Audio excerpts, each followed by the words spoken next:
All right, nice.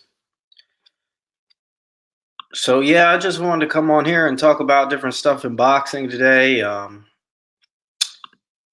Thing was on my mind today. I was in the gym and I was just thinking about this Rosario J Rock fight. Brooklyn, you still there? Stormy? Yeah, I'm here, bro. Okay.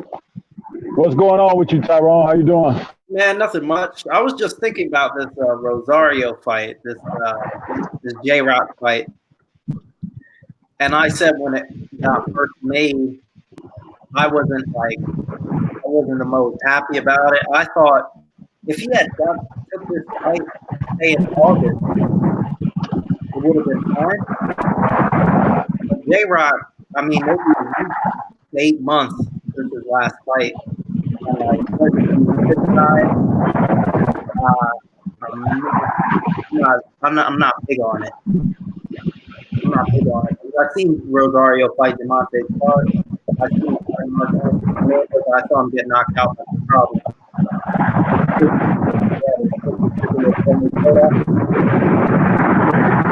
More like if he had done this in like July and August, it would be fine. I don't know, phase one.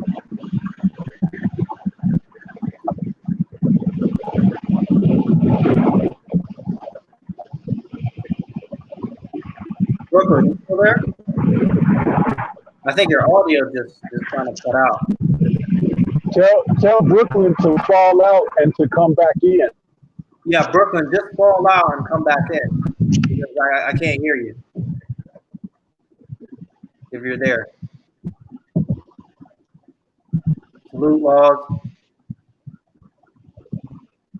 And and the other thing you could do if he's caught up, you could try booting him out Okay. and let him come back in.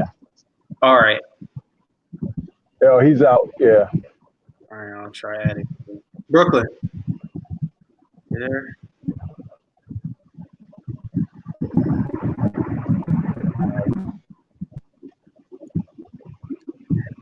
Yeah, I saw your breakdown about the fight. I saw your breakdown about J Rock in general. You know, it's pretty spot on. I mean, he's a good all around fighter, has the inside game, outside game. But I will say that his last couple of fights, he's been fighting more on the inside. Of course, with Hurd, you know, he had to. Guy was big. You know, he was going to eventually. But I didn't understand why he fought Gallimore on the inside when he fought him on the Hurd Lara undercard. I thought that was a good fight when it was made. And he almost had him out of there. Well, that's the thing. You have to understand that when a fighter has diversity in his skill set, he can opt to utilize what is best for him, what he feels is best. Now, on the outside looking in, you might say, well, he should have, stepped on the outside and boxed this guy a little more. But maybe the distance that he was fighting from, he recognized that the guy wasn't able to hurt him from a distance, from that particular distance. The guy wasn't able to, he couldn't see the punches better, things like that. That's what comes into play. And those are the type of intangibles that just a common viewer or someone like that may not be able to pick up on, you see. And that with the J-Rock situation with Hurd, J-Rock realized that he could beat that guy at every phase of the game, which is why he showed it throughout the rounds. You see, but Hurd was supposed to be this great presence side fighter because he put pressure on people, but that was a fallacy. And I had always knew that was a fallacy. But I recognized that he gave the impression because most fighters that he fought he sizably, he had an advantage. And like when he fought Lara, he was able to impose his physicality on Lara, but not necessarily his skills. But Lara is an aging fighter. So it's like, to try to be in there on the inside with that guy and feeling the pressure that he's putting on him, he didn't have the youthfulness and the legs to fight like he might have fought 10 years earlier, you see? So Hurd basically was fooling the masses with this stuff. But more veteran fighters realized that you could take Hurd to school if you could box. Right. And that's what that ended up being. You see, I recognize that, like I said, straight away. Yeah, with me, it was gonna come to that in the Hurd fight. Definitely, he would have to fight him on the inside sooner or later because he was too big and too strong to that of what happened. And put him at his own game, right? Yeah. He beat him at his own game. And it was, like you said, in all departments. I just went back and rewatched it last night, and I mean, I remember watching it live. And I watched it live. All these big fights I watched live. Sit down, put the Fox on, watch them live. But when I went back and looked at it last night, I just saw how much he dominated. Because when I scored it the first time, I thought it was, 116, 111 sounded good with the knockdown.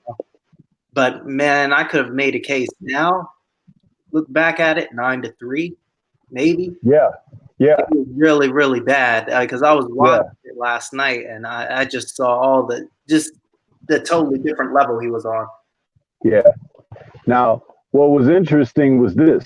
Did you notice once the knockdown occurred, Hurd was totally discombobulated mentally. Then when he tried to get back into the fight, that's when he recognized that he didn't have the skills to handle the guy.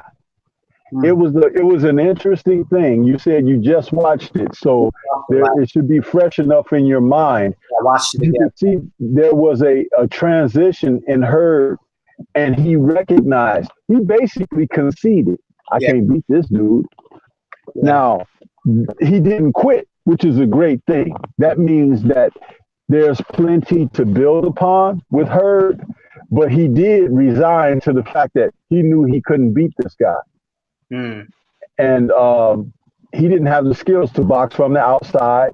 Right. He never was a guy that worked behind a jab. He was never a guy that kept his hands up. He was always with that shoulder roll bullshit that we say. And it's like he fought a guy who knew how to fight that style because J-Rock is from Philadelphia. And how many shoulder rolls has he seen training in the gym? You understand? Yeah. Think about that for a minute. Yeah. You're out there trying to shoulder roll against a guy from Philly, and practically every other fighter that he fights, including himself, in the gym, know all about the damn Philly shell. Because that's what it's really called. Not the shoulder roll, it's the Philly shell. Yeah. Okay? So when he realized, he's like, oh, so there was nothing left to do but to hang tough and go the distance. Basically, yep. I mean, but he could have folded up the tent and quit, which he didn't do. That I give Hurd a lot of credit because, like you said, 9-3 at the most. And probably the 3 that you score is because maybe early round he won. Yeah, and J-Rock probably took a round off or something. Yeah. You understand? Yeah. It was like because just comparing when I watched it just last night and watched it the first time. When I watched it live and I thought, okay, 8 rounds. I had an 8-4 when I watched it live. But now that I had the time to look back at it with the sound off, mega difference. Mega difference. Yeah. Yeah. I want to ask you a question about Hurd's trainer now. He recently came out, Hurd talked about a interview that Ernesto did with I think it was Laugh at the Site, one of those guys, good channel that does interviews, and Ernesto was basically saying how it is, and Hurd, I guess, didn't like his business being put out there and left him.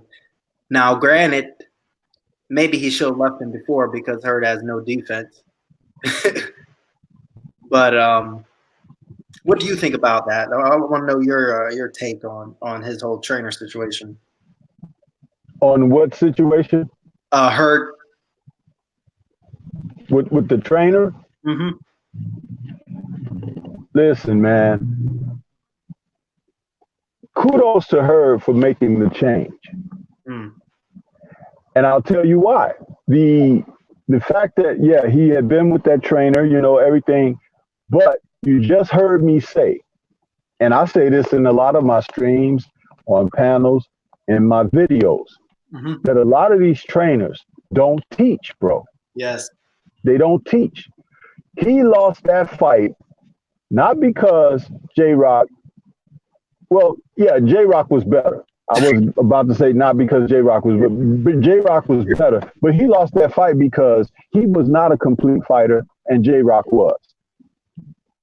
Now, if you got two complete fighters fighting against one another, what will transpire is someone is going to have to raise their game. You see what I'm saying? Yeah. Someone is going to have to be, and forgive me if you get a little background noise, I'm putting gas in my truck. Someone is not going to have to raise their game. And in this situation, Jarrett Hurd couldn't take things to another level once he began to get challenged from what he went into the fight with. His game plan was to put pressure on J-Rock, and J-Rock was able to respond to that pressure. So now what's plan B? You see, he had none. And they weren't able to tell him anything in the corner. Now, what I would have told him in the corner, but I was not his trainer the whole time. You know what I mean? What I would have told him in the corner is, let's get back to the basics. Start using your jab. Take a half step back. Let this guy run into your jab. You jab up to his chest, because you're the taller guy. You jab to his chest, and you jab to the top of his forehead. The top of the forehead. I'm going to ask you a question, Tyrone. I want to see what your boxing knowledge is. Yeah. If you jab to the top of his forehead, what will that do? You put me on the spot here. If you jab to the top of his forehead, let me think instinctively. Somebody jab. Now understand what I just said. I said in physics, I said that Hurd is the taller guy. So right. If J-Rock, if J-Rock is being jabbed at the top of his forehead, why would that benefit Hurd to do that? If J-Rock is jabbing to the top of Hurd's forehead? Yes. No. If Hurd is jabbing to the top of J-Rock's forehead. Well, he knows that what's his name? J-Rock is either going to step back or try to duck down or roll or something, so he can go to the body. Okay, you're partially correct. He will either step back because his head will be being snapped back. When your head is snapped straight back, yeah, it affects your back, your lower back, okay, over a period of time. And that's just a couple of rounds, especially if it's happening in succession and often. But the stepping back will put J-Rock in a situation where strategically he has to reset and everything. The jab to the chest would definitely stop him because that's almost like a straight punch. The shortest distance between 2 points is a straight line. Yeah. But this is what you said was right, spot on, was this. For him to duck down or try to roll under or something. Now, when you get the fighter to do that, yeah, that's when you can drop your right hand on him. And he won't see the right hand because you're punching down. You see? A lot of people don't understand that, but that's exactly what that is. It's strategy. You could try to jab at his face, at his eyes and all of that. Yeah, that's what people do. But you jab at the top of his forehead, You hiding your right hand by your chin. You jab at the top of his forehead. He starts trying to duck down under that jab. You can drop that right hand on top of him because he won't see it because he's ducking down.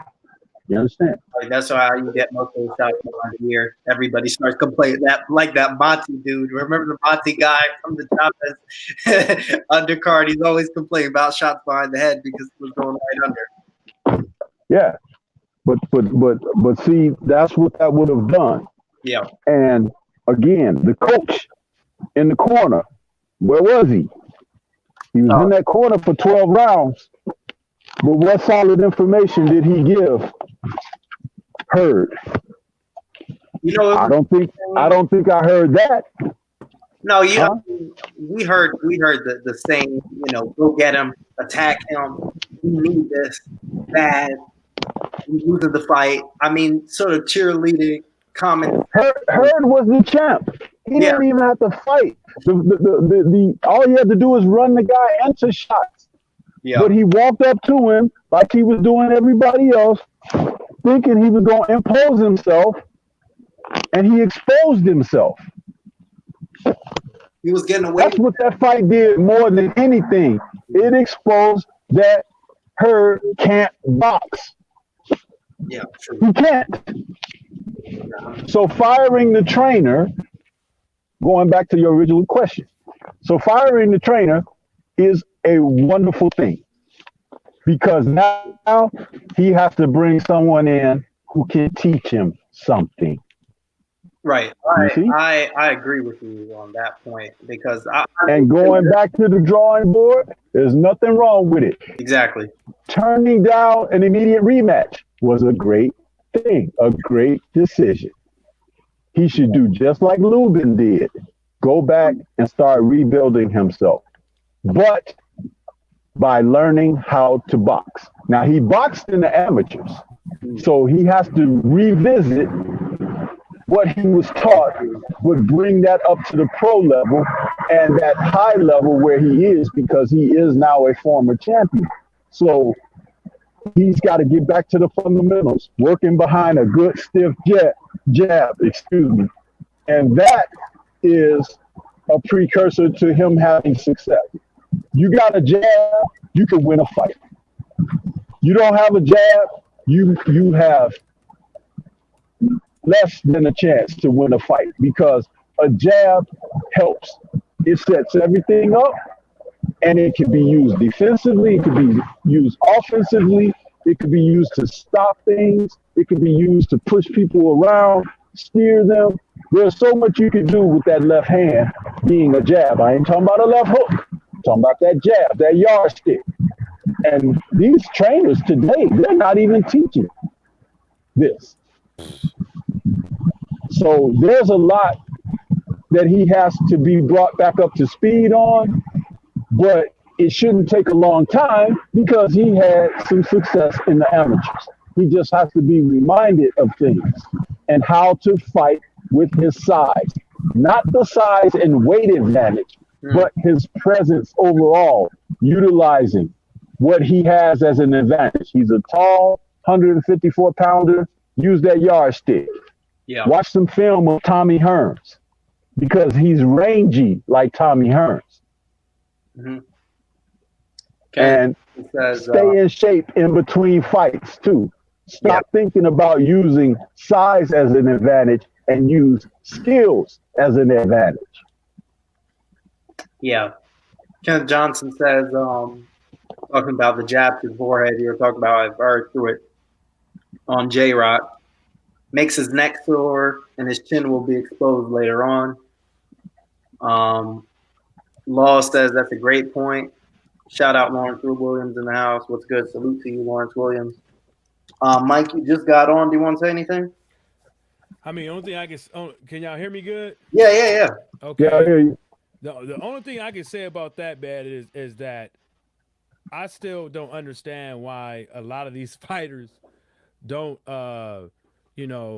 utilize their jab or and even know how to use a jab effectively. I still, that's to me that's I couldn't tell you. you know, because Stormy B-Man's right. And if there's a lot of people out there not using it, and if you ain't using it, then it just becomes rock'em sock'em. Yeah. You know, and it's sad. A lot of these fighters, I mean, you could go down the list. We could go down the list and we could say who uses the jab and then who uses the jab effectively. We can go down the fucking list. And I think as far as using the jab effectively, some of these grown ass men need to take a book out of Clarissa Shields' page off her last fight. It was an effective jab. And sometimes she's tripled up. And sometimes I think she quadrupled up. You know? Yes, I don't understand it. Oh man, listen, let me say you something about that, Michael, and salute to you, bro. Yeah, salute to you, my brother. Clarissa Shields in that fight with Habazin, when the bell for the first round rang, Habazin went after Clarissa and she threw several punches that were like intended to hurt, knock her out, whatever. And Clarissa evaded the punches and everything, but it was what she did in response that changed the whole complexity of the fight from that moment. She stepped out there when she got away from those ropes, because she was near those ropes when Habazin pressed her over there and started opening up with those big shots right away. She was trying to knock Clarissa out, or at least trying to physically intimidate her or something like that, which I think that's what they thought was going to be able to be an option. But Clarissa got out of that situation, stepped around in that center of the ring, and started shooting a stiff-ass jab at her. Pop, pop. It had meat on it. Her jab was much better in this fight than it was in the fight against Hammer. But to say that, it's like what she did was she took all of that aggression and everything away from Habazin with technique. Technique. You see? Skills. And that's the difference. Because, look, you could get mad and all of that, right? Oh, I'm going to kill him. I'm going to wind up. I'm going to hit him with this. I'm him. That's all fine and dandy. We still got to fight, right? We still got to fight. Right. So you can do all that. You could try to kill me, hurt me, knock my head off. But when I stick this jab in your mouth a couple of times, it's going to make you rethink life. You see what I'm saying? Skills, technique. And that's what happened. But in the fight between her and J-Rock, it was J-Rock who was displaying the skill. Her could not match his skill level. That's why he lost his title. Yeah. He was neither equipped or adept at facing that challenge. Yeah, 100%. And it showed in the fight, and even before that, you know, with the fight with Frank Garza and even Tony Harrison, the guy just likes to use his, and there's no problem with it. I mean, you have to use him with his height, his reach, just how big he is, how imposing he is in the ring. And he thought he was going to go in there and bully J-Rock. It just didn't happen like that.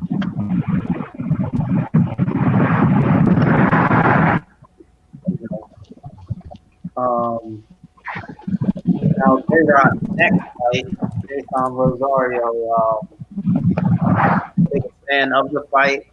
I think if he had taken it in August earlier, got it over with, that would have been a good, solid, you know, first defense. But the problem is he's you know, it'll be a week to 8 months. You know, so he fights this Friday and or Saturday.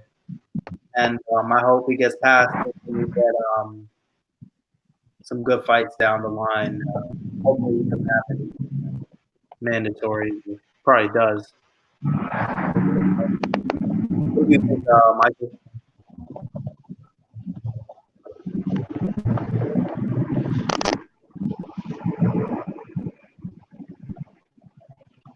Mike, do you want to talk about the fight?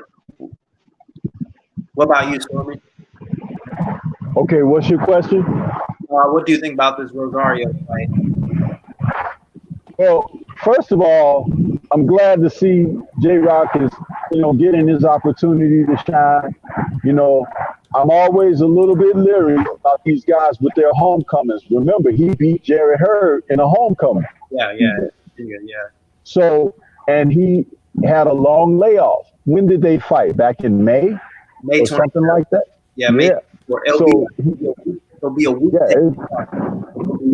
he had a long layoff. And I don't like these long layoffs with these young guys because what you laying off for? Get your butt out there and fight.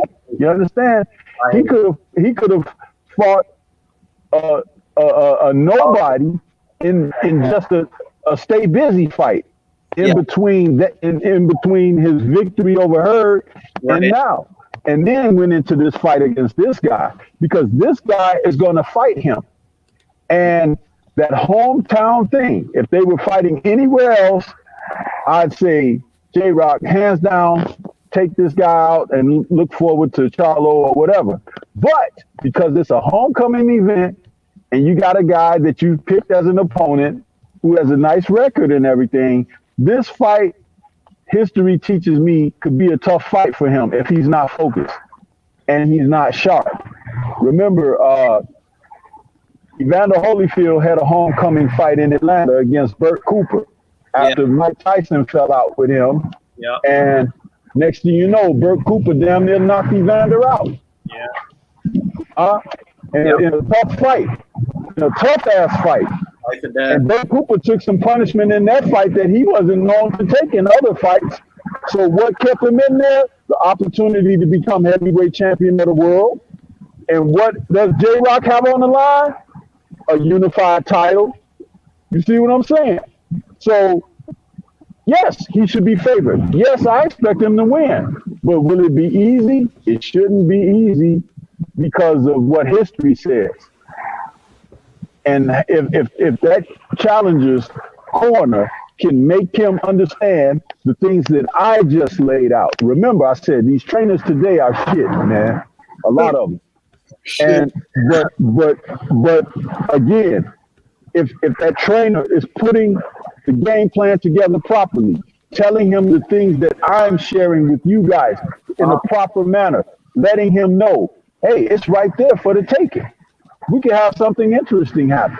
And that's not a speak against J-Rock, but it's a speak against life, how things can go. You understand?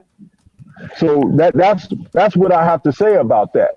And it's very possible because of the long layoff in between victory and now, and because it's a homecoming.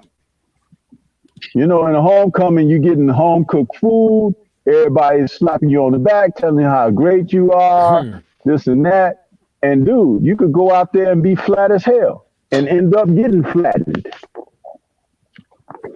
Yeah, definitely. I mean, you know what Stark Vivas said is As far as it is one of the going rates that we have been seeing is fighters knowing what they're supposed to do and seeing, you know, everybody sees history, everybody knows what happened in all these other fights, and it just seems like, you know, a lot of these guys, you know, they dick around and don't do what they're supposed to do for their career.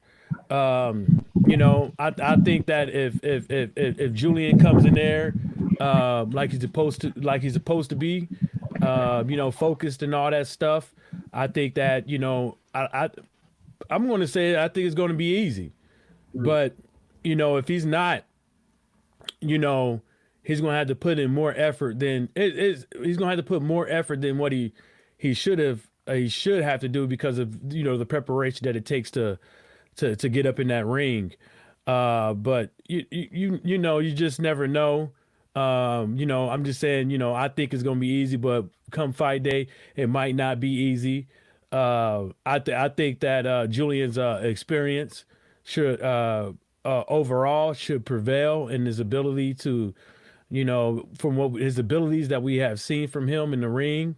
And not only that is that, you know, as I would assume that sense his abilities in the ring that he's just not going to stay stagnant with his boxing abilities. I'm pretty I would assume that he will, continue to try to strive to better himself as a boxer, with his boxing abilities and his strength and all that stuff. I would assume that he would, do it. But, like Stern B Man said, it isn't, having high hopes for people and stuff like that and going into fights. Sometimes it's just like, it's like me playing in the NFL first and for 3-4 years, getting these big contracts and all that stuff, and then I just get complacent and I get my spot taken by somebody, and I want to get up in there and complain. You can't rest. That happens. Yeah, you can't. You might be able to take a month off. You know what I'm saying? But even if you take that month off, it's not like you're supposed to be having a whole month of binge drinking. It ain't like you ain't supposed to, watch what you're supposed to be. You can be like, oh, hold up, I had burgers last night. Let me try to do this. So when I get back in the gym, I ain't gotta kill myself to get back into shape. You know what I'm saying? And people talk about this shape thing all the time. You know what it does to your body when you ain't did shit in a minute, and then you try to get in the gym, and then you try to get back into shape. It's hard on your body, and it's not good for your body. You see what I'm saying? And then people wonder why when they get in the ring, they don't have that. They tired and this and the third, because you just tried you trained your body for all this stuff, and then you just untrained your body. Then you got to change it up again, and your body is trying to catch up. You just confuse the fuck out of your body. You know what I'm saying? It takes more than 3 months really to be in shape. It takes more than 3 months to be in shape. And if you take a whole fucking month off and not doing the damn thing, you really hurting yourself. And the thing that Julian has going for him is he is a person of good character. That right there will pull him through. However, it's like this. If he gets the guy out of there in a few rounds, he was ready. He went in focused and everything. But if this fight goes deep, it isn't even about the opponent. It's about Julian. Because when a fighter wins a title, it usually sets him in the mind frame and actual ability to raise his game about 10%. As a champion, a titleist, they usually raise the level of their game about 10%. So 10% better of Julian J. Rock Williams being a champion, defending, should be more than enough to dust this guy. However, if the performance turns out less, I believe it says more about what he has done, like Mike just said, the lack of being in the gym and stuff like that. But he is a person of solid character, so that's one thing he has going for himself. That those are, again, when you start talking intangibles in boxing, it really makes people, it crystallizes and it humanizes the circumstances, because a person can slip on a banana peel and you never thought it would happen and they hurt themselves. So, there is a window. The guy has a chance. You know what I mean? That does exist within the framework of things. Yeah, definitely.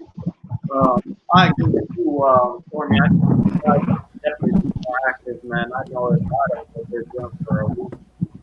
My transition won't be there, so you gotta keep focused. Put the lights on. Much more sharper. We're gonna. Tyrone, you're not clear, bro. You're not clear. Hello? Yeah, now you're clear. Oh, okay. Yeah, I said I agree with you 100%. I said these guys with these long layoffs, these young guys, they're not they get complacent and end up with all these upsets. If they, get into their good character like J-Rock, if they get in the gym, they work hard, they make sure they're having these fights in between. We're going to see in the Wilder Fury 2 rematch what, a quick turnaround does for a fighter. And we'll see it firsthand. I'm telling you, it'll be quick.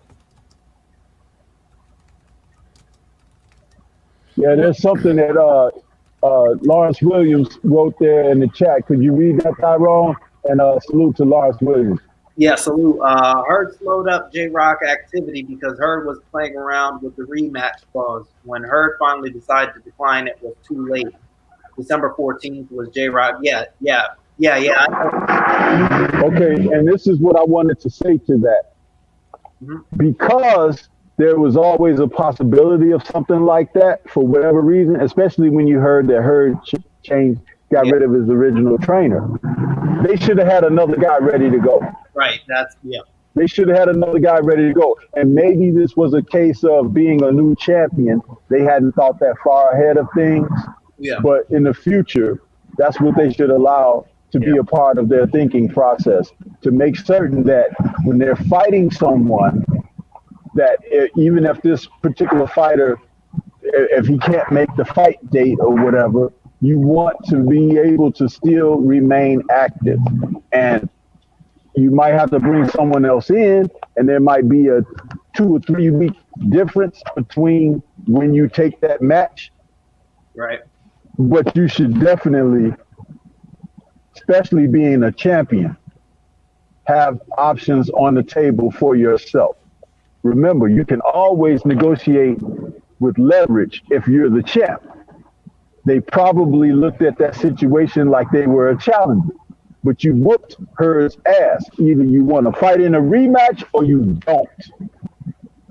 And they let Hurd string them along like that, which they probably learned their lesson now. But again, you're a champion, think and behave like a champion. Yeah, Lawrence Williams says only 2 fighters had hometown slip-up last year, Hurd and Hooker. Tank, Shakur, Virgil Ortiz, and Farmer all performed well at home last year. J-Rock is good. What I say to that, Lawrence Williams, is Hurd and Hooker weren't tough. Tank, Shakur, Ortiz, and Farmer were more or less in showcase fights. And Hurd and Hooker were in real 50-50 matchups. What do you say? Yes. Absolutely, 100%. You are correct. And I was going to say that you said it for me, because 50-50 fights being the key phrase there. Yeah. We need more of that in championship matches. We don't need to see all of these showcase fights as you've spoken. We need to see guys being challenged and contested. And you know why? Because going up before becoming titleists, that's what they're fighting. Showcase fights. I did a video a while back, a few months ago, on the step-up fight. What it means to step up.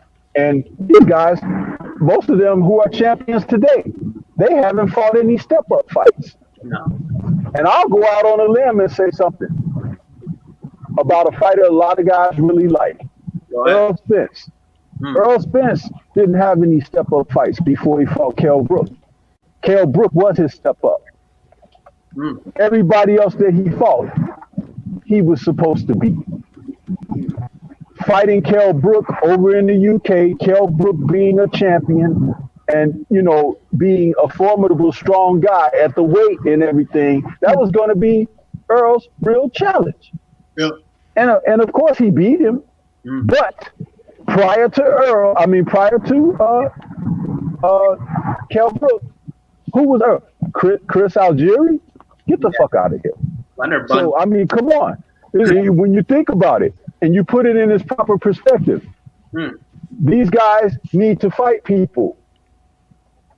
Right. Yeah. I was I don't know if y'all know her, but have you heard of Helen Joseph, the female fighter from Nigeria? Did she fight? Parsoon? Yeah. So I was on her thing, and she posted something before, some about sparring today, and I was like, shoot, you ain't about to hit me. You know what I'm saying? Shoot, I don't care, man. I don't care what people say. These females can hit. You know what I'm saying? You ain't about to hit me. I ain't no boxer. Shit. And that's what I wrote. She was like, yeah, nobody want to fight me. And I was like, shit. I wrote like, yeah. Because if you think about it, a lot of these people out here, and I said it to this other cat in one of his live streams that, some people, they don't want to go in the camp and have to put in all this fucking preparation, then get up in the ring, that actually have to fucking perform. You see what I'm saying? Some people, they like to get up in these fights to know that they're the favorite, so they know that they have the better outcome in this fight than the other fight. Then there's always this money game. You know what I'm saying? A lot of these cats don't want to fight these guys. And a lot of these guys can't be made to fight these guys. And that's the reason why it's these sanctioned bodies that's allowing it. Give me 1 second. I gotta open this door. Damn it. Yeah, definitely. Some of these guys aren't stepping up and fighting the people they need to fight. We're seeing that all over right now. Guys like I know the line like it. Oh yeah. Staying on one side of the street, quote unquote, and just throwing the division up. Yeah. I mean, I was just really upset at some of the things I heard from Mauricio Suleiman behind the scenes saying he wanted to strip Gary Russell. Gary Russell literally can't get nobody to fight him. See that last bit? I said I'm just upset to hear some of the stuff that Suleiman was saying behind the scenes, about stripping Gary Russell. Gary Russell literally can't get anybody to fight him. Yeah, but this is the thing. But they ain't even if you're gonna say all that, well, how you didn't mandate something? You know what I'm saying? It's like it seems like they make all these excuses and stuff like that, and then a lot of their decisions, they can't even explain it. A lot of the decisions they make. See, a lot of that stuff ain't just. See, a lot of people think that it's just Mauricio Suleiman. It ain't just him. He's the president, but everything is a vote.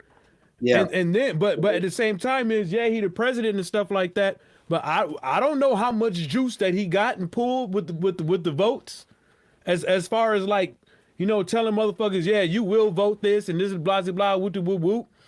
I don't know how it necessarily goes up over there.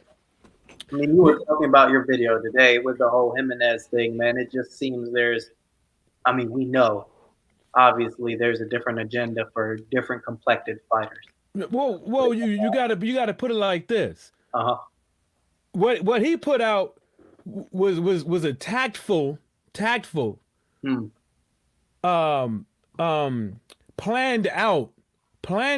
the fuck out, fucking thing that he put out. It just wasn't something that he thought up and he freestyled and he put it out there. They thought about it, and they even put out there when he said the 3 rounds and the 10 rounds.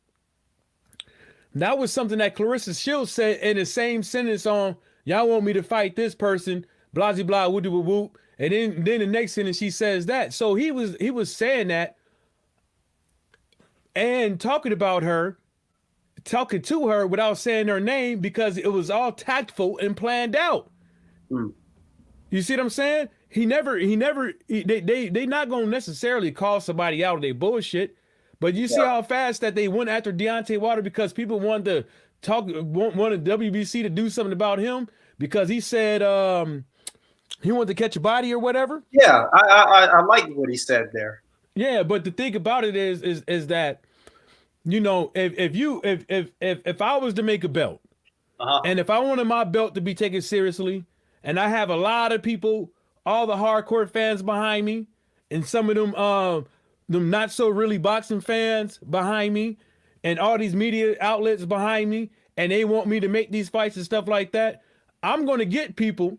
I'm going to make the fights the fans want to see, but also those other guys that's in the top 15, I'm going to make it to where they do have to fight people. Yeah. You know what I'm saying? Because if you're not doing that, if you could create a franchise belt, and you can't tell me that shit was planned overnight. You see what I'm saying?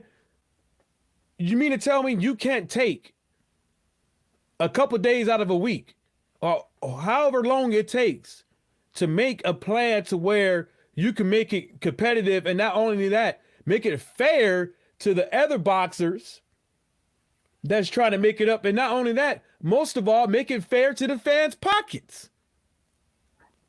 Yeah. You know, because it's hard to say that these guys should step up. It's hard to say that these guys should fight this guy and this guy, but can't nobody make nobody fight nobody, and nobody want to fight nobody. Yeah, that's the one decent thing about the UFC, man. Even though they're running that thing like slavers. I mean, listen, if this is how it works over there, Dana White will be like, Corey Anderson, do you want to fight John Jones? Maybe, but my girlfriend, she just had a baby, and I don't know. He said, all right, no problem. And he shut the phone down. The dude didn't get a fight for 2 years. If you don't fight, if you don't say no, they move on to the next guy. But they could do that. They could, as the UFC is I really don't like to get into it with that, because I think it's more complicated than that. And I think it's all depending on what type of contract that you signed. Because some people, they don't have that luxury, and some people have the luxury to negotiate. Yeah. You see what I'm saying? Some people have not everybody have all the guys don't have the juice to negotiate. You know what I'm saying? That's why some people, they do take them 2 years off.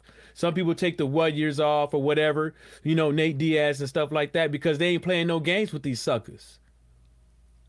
You know what I'm saying? They don't want to be nobody's puppet. They want to fight the best fights possible that's for them. They don't want to just fight people because Dana White just trying to make this guy to be out a star. And he ain't fought nobody yet. I mean, I think the UFC, we're getting the best fights on paper. I mean, I'll watch it, and we get the best fights flat out. The stars, they get negotiating power, like you say, and you know, they do the diva shit. But as far as just getting the fights, the UFC. As far as getting the fights, I respect that. Yeah. But I don't respect the UFC because I'm for the fans and stuff like that. But I'm also an athlete myself. And I wouldn't want to be played. I wouldn't want to be played like that. You know what I'm saying? I would not want to be played like that. You know, because your last fight could be your last fight. You know what I'm saying? So I wouldn't want to be played like that. You know. Some of those persons, $5,000 to show, $5,000 to win, and you got people running around saying that's good money. Yeah, but they fail to realize that dude got to pay his whole team. Exactly. He got to pay, and not only that, you don't even know what the UFC is covering, as far as you don't know what they're covering. You know what I'm saying? If you pay somebody $5,000, are you giving them a stipend to where they don't have to work, to where they don't have to worry about exercising, they could diet right and all that stuff?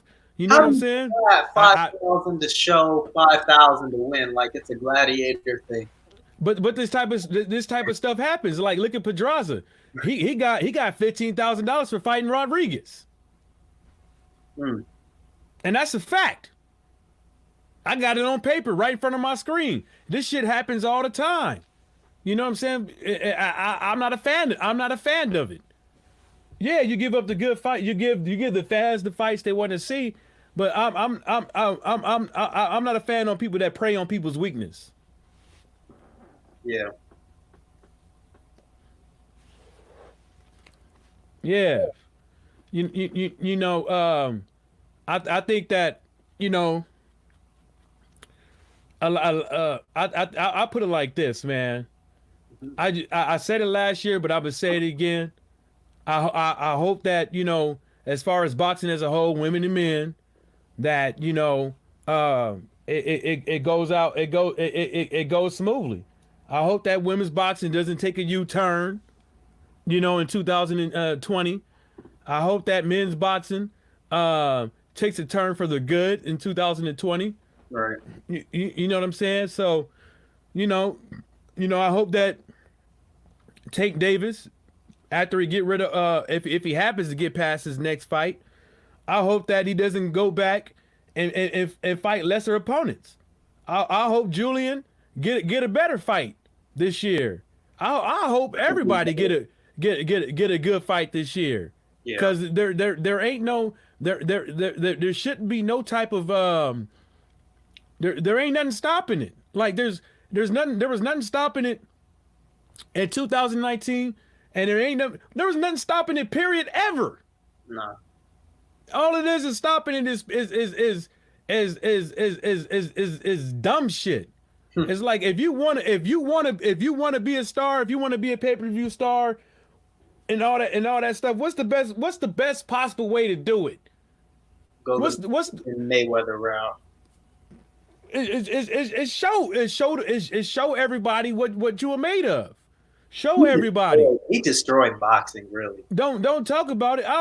You know what? I don't think he really did. What I think he did was he exploited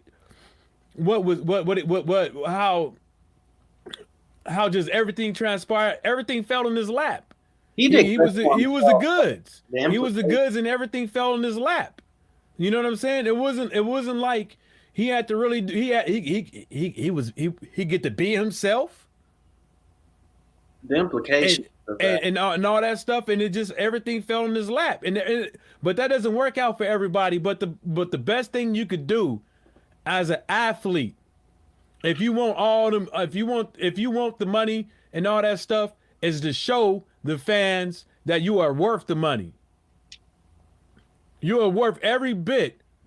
When you come and watch me, it is worth every fucking bit for you to get on ESPN, pay your $75, pay your $10.99,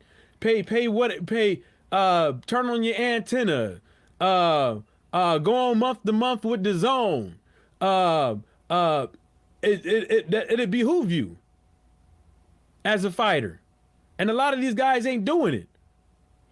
You know what I'm saying? I was in a little thing with the brother on YouTube. I put something in this chat, and you know, kind of came at me a bit, but I don't blame the brother. But you know, a lot of these fighters, they're getting taught to take the easy route for the bag, because the boxing fans, they getting told they think about it. They being told, and it's looking like the boxing fans don't know no better. No. Anyways, so let's take these easy routes. We'll put these big words behind your name. We'll talk about you here, and there, and keep talking about you. Get these guys to talk about you. Get these guys on YouTube to talk about you.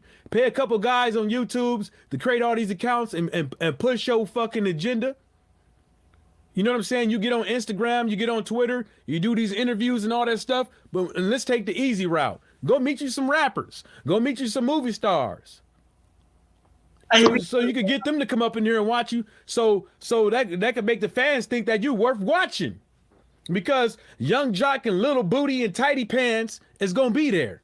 It's all this Mayweather, Eddie Hearn propaganda nonsense about raising your profile and generating pay-per-views and rubbing shoulders with rappers instead of just fighting the best fights. Yeah, and the thing that don't get me is like, you know, you see Devin Haney, he out there in the streets, but he volunteering. Yeah, exactly. Yeah, he giving back. I saw him do the turkey drive and everything. Yeah, he giving back. He's doing what he's supposed to do. When you get all that money and stuff like that, you supposed to, you know, give back. I'm not talking about give your money and all that stuff, but at least you could go out there and give your time. You know, just sit down and give some autographs. Sit down and talk with your fans. Go where your fans is at. You know, talk to them, whether or not it's on YouTube, Skype, or whatever. Get people to get your fans to know that you are here. But a lot of these cats ain't doing it. Guess what they doing? They just doing interviews and all this stuff with people that they can't even relate to. And that's the craziest thing that's the most disgusting thing that I see in sports. When you have somebody that none of the fans can relate to, and giving a fucking boxing fucking interview, and then all the other interviews you be doing is all approved sources and all that stuff with people your fans can't even relate to, and they don't even ask the right questions. They dick around everything. Yeah, these media guys are up their asshole, man. Honest to God, like fucking, they're up there just, they are paying rent and just, they've already signed the lease for 5 years. I mean, these media guys will do whatever, dick sucking they have to do to get in close. Oh, how are your shoes? What state are you from? You got a nice style. I like your new car. Yeah. I mean, there's a guy, I'll say ES News reporting. Every time he'll be like, instead of asking, preparations for the fight or, what's the plan down the line, he'll be like, Canelo, pound for pound star. How does that feel? Brand new shoes. How do they look like? Yeah. I think that with the media and all that stuff, I think that if people are respectful and stuff like that, if the boxer and these guys are respectful and stuff like that, I literally think that if they're respectful, like, look, it should not be no approved thing. I think it should be free press.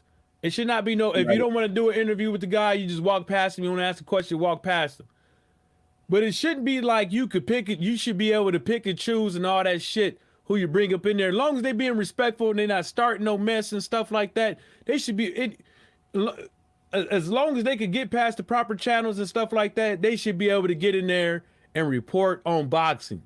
When you start making it all this other thing and making it about you and stuff like that, that's when it becomes something that is not, and it starts to get a little bit messy and shit like that. You know what I'm saying? Because can't nobody relate to these dudes doing the interview.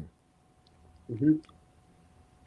You got boxing fans that want certain questions asked, whether or not it's good or bad, but it all could come off tactful. It all could come off tactful. You know what I'm saying? If Deontay Wilder could still do interviews with Radio Raheem. Yeah, Raheem. After that, and you could tell, look, when Deontay Wilder said his name like that, you could tell Deontay Wilder does not respect that dude. No. He still felt tight about it. I don't know if you remember this, but it was I should have recorded it. Somebody has it, the full fight thing, but it was a Garcia Spence card. And they basically showed, it was like a little excerpt of Radio Raccoon, in Dallas, and talking about the scenery and, the backdrop for the fight. And of course, he's going to go into food places and just get the culture and stuff. So he's in there smacking on ribs and chicken and just basically minstrelling. Like, it was bad. And that's what Fox paid him to do. I mean, it was really, really bad. No, my bad. Y'all looking at any of these fights tonight? Well, there's fights tonight? It says Thursday, yep. Which fights? Obego versus Roy King. No. Tomlin versus Esquivel. No. Donald versus Woods. No. Kenneth Rydell Mays Jr. versus Chris Beal. Jared Snipe versus Cleveland Bigsley. Stephen Galeo versus Redrick Geichley. They Let like me this. let me stop you right there. Uh-huh. Fuck no. Nah, I was just but No, I'm I just making a wasn't joke, but I was just I saying don't if know y'all none of those guys. yeah, and they there's one pro debut, one dude is 0-3, 0-4, Yeah. 1-26. Hold on, I'll be right back. Yeah, they mean Wow. yeah, I mean, And who's broadcasting that? I didn't even look, bruh. Wow. I didn't Yeah, even look. I knew not one name that you named, so I was like, oh, no. Yeah, there's a couple of fights that there's more than that tonight, but I can't I ain't looking forward to none of these dudes. Um, I'm gonna try my best to watch some of these fights this weekend, but I don't think it's gonna happen on Saturday. Cause I'm gonna be with my old lady, and if I put that shit on my phone, she probably gonna throw my shit. Man, you know how old school you sound saying my old lady. Yeah, that's what that's the hey man, that's my thing right there. You know, she probably throw my phone across the goddamn room. So we supposed to take her out, probably take her out to eat, then take her out to go see the fellas, my old Jamaican friends at the bar and stuff like that. Yeah, but it's just unfortunate, man. We, you know, people at work, they was asking me about I'm gonna watch that Conor McGregor fight. I was like, nah, I ain't watching it. I catch the replay. I'm not. I am one to bring up people's. Um, you got to have something. You know what I'm saying? You got to have something about you. You know what I'm saying? You got to have whether or not it's a pet peeve, a standard, or something like that. But I'm not gonna watch nobody sitting up over there, like, literally, like cold cocking old ass men in the bar because he don't want to fucking drink none of your proper 12, or slapping phones out of fans' hands and putting people putting people at the defenseless people at risk and stuff like that, i.e. that tour bus. You know, I'm just not with it. I'm not It's with it. amazing that stuff always happens to people who can't deal with the person who's initiating that crap. It's always the law of average. Now, Conor McGregor, he can stop off here in the shy anytime he get ready. Let him try to snap the phone out of somebody's hand here in the shy and see what happened to him. You'll be bringing them flowers.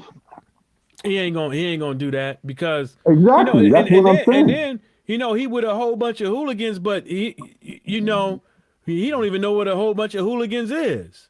But see, that's what I was implying, Mike. This guy doing that stuff, I wouldn't be surprised if that stuff was set up for publicity. You understand? To make him seem like he's a badass, a rebel rouser. TMZ follows everybody around nowadays. It's almost like they know the news before the shit happens, right? Oh, they'll catch you at the airport. Exactly. They know your flight itinerary and all that shit. Coming out of the restroom, everything. But that's what it makes me think about. That so much of this stuff is staged. We have no idea. Yeah, and even on YouTube, like sometimes I'll be thinking like, I try to get away from the conspiracy theorists, but I'd be like, come on, man, some of the people up in there, there's probably people with wrenches on your channel making fake accounts coming up in there and starting shit. Sometimes, man, but and then it's just it's like one of those things, man. Like, it's boxing shouldn't be no WWE event and stuff like that, man. Only thing that should talk for you is the way you conduct yourself. Well, first of all, the way it should be how you conduct yourself in the ring. The secondary things should be how you conduct yourself outside the ring. You know what I'm saying? Because, people could say whatever they want to, but having money has power, and being put out there on Front Street, you do have avenues and ways that you can fix some of the problems that you see, or you can make some of those problems that you see aware. And a lot of these guys don't see it. They just see that they're just a fighter. That's what I hear all the time. I'm just a fighter. I'm just a fighter. Some of these grown ass men look up to you. Some of these kids look up to you. Mhm. And then when they just hear that, they just hear, yeah, just go for the money, go for the money, go for the money. And they be fine with it. It's not about that. You know what I'm saying? It's about boxing and sports like that. First of all, teaches somebody how to be a fucking man. It teaches them how to deal with adversity. It teaches them sometimes there is somebody out there for your ass. You know what I'm saying? And it teaches them that hard work and dedication can get you somewhere. Whether or not it's reading books, whether it's not it's studying for a test, whether it's not you want to be a starter on your team, but you don't want to fucking run. You don't want to do anything outside of practice. It teaches these guys these type of qualities. Hell, even how to pay your rent and talk to women the correct way. You know what I'm saying? Yeah, I agree. You get to meet other people. You get to get out of your shell a little bit. Your personality might change for the good. Your personality may change for the worse. But you get to see shit. You get to travel the world off of the back of people that want to watch you fight. And I think you do, at a certain extent, when you make it, that you owe the public a little bit of something. Either the people that look like you or the people that look up to you. I think you do owe them a little something, because without them, you wouldn't be shit. You would be absolutely shit. Without the fans, who would be watching boxing? Without people like me, Stormy B Man, Tyrone, Laws, and all the guys out in the chat. You know what I'm saying? Without people like us, what would boxing be? Man, they shit. You'll be asking drug dealers to place bets. You'll be hanging out there with Barry Hearn and Harvey Weinstein playing rubbing booties for a fight. Turning tricks. Salute. Huh? Jacob Jennings in the building. Salute. Oh, y'all didn't get that what I said. Yeah, if you look it up, Harvey Weinstein's name, Barry Hearn's name is on there on the Harvey Weinstein's Black Book. Or is it Epstein? Epstein, you know what I meant. Yeah. Pronounce that nigga name. That dude's name. And Hey, that's real talk what you just said, Mike, because I look at it like this too, like with Mike Tyson, right?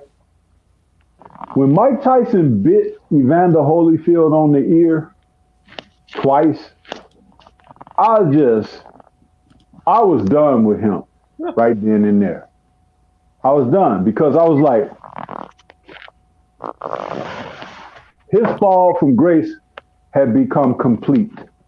Some people may think it even came after that, but no. Because Mike Tyson is a boxing historian.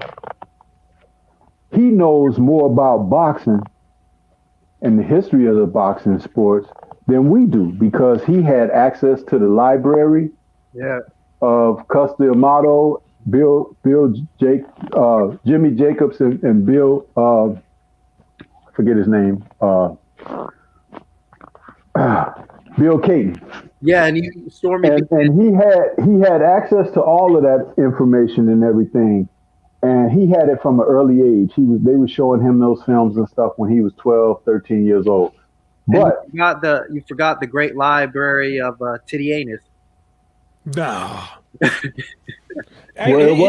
But It you know wasn't what? his library. It wasn't his library. It was who I mentioned. But However, bad. the point I was trying to make is this: he totally disgraced himself. He totally disgraced it. He totally disgraced what a champion is. He how a champion carries himself and everything. And in that moment, not only was he quitting under the circumstances, but he was spitting in the face of history, past and present, and you still got people kissing this guy's ass like he was the greatest thing since Ali or whatever, right? He's the fucking, excuse my language on your channel, Tyrone. He's the furthest thing from Muhammad Ali. Okay? Yeah. And even now, they talk about him and people revere him. And they keep talking about, man, when Buster Douglas beat Tyson, I didn't even want to watch boxing no more or whatever. I was like, dude, far worse things have happened in boxing matches than the way Tyson got his ass whooped. He just got outboxed on a night and got knocked the fuck out. Huh? Slacking. How about when, what was his name? Rafael Ruelas was in the match when the guy broke his arm and the guy just turned it in the clinch and broke his arm at the elbow. Huh? That was horrible. Huh? How about the guy when he lost the fight, the guy that killed Max Kellerman's brother?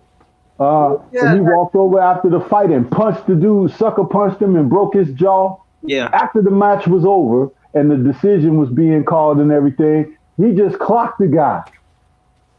It's like we've seen some horrible things in the sport, but Mike Tyson was a champion doing this.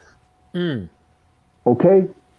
And not only was Evander better than him overall and everything, but he put Evander in the stratosphere.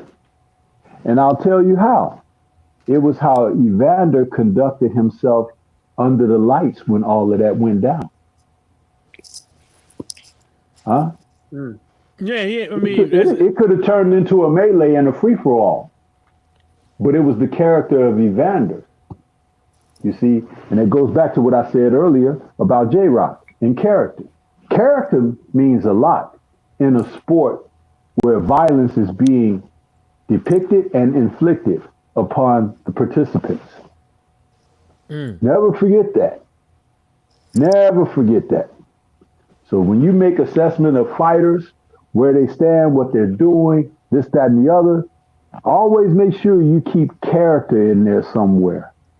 Because even a person of staunch character can wait someone out who has less, but maybe more ability. They'll slip up, they'll make a mistake, and you just be ready to mop up when the opportunity comes. And that's what it's all about. That's what it comes down to.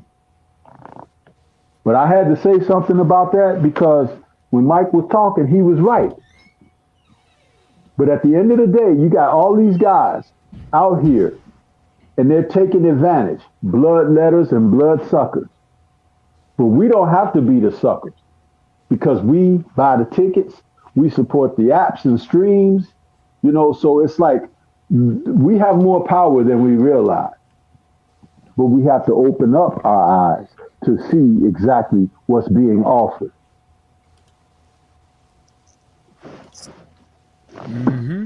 Salute, fellas.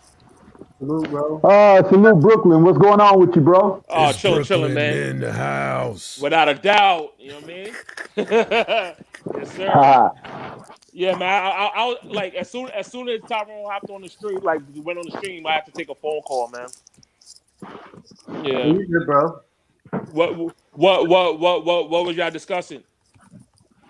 Just these fighters today, man. They owe it to the fans, really, because without they'd be nowhere. They're lucky to have the fans that they have now because, Yeah, because boxing is such a neat sport. Yeah, the majority of the people have no idea who they are. Oh, yeah, most definitely. Most definitely. There's only a few fighters today that could go anywhere and they'll be recognized. You know. Yeah, but that's few and far between. Oh yeah, yes sir, yes sir. Yeah, and people slip on that. You know, they think, now it's like the lost art is fighting people.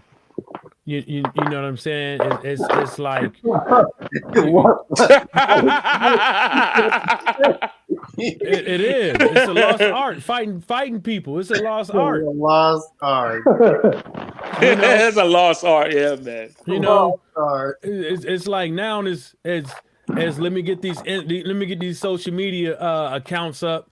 Let me get my subscribers up on Instagram and my followers up on Twitter and all that stuff. Is that's the more important thing is being known on social media. Yeah, sorry, not to cut you off, Mike. I kind of feel bad for some of these fighters because let's be honest now, these guys are here to fight. What are the promoters doing? What the fuck are the promoters doing?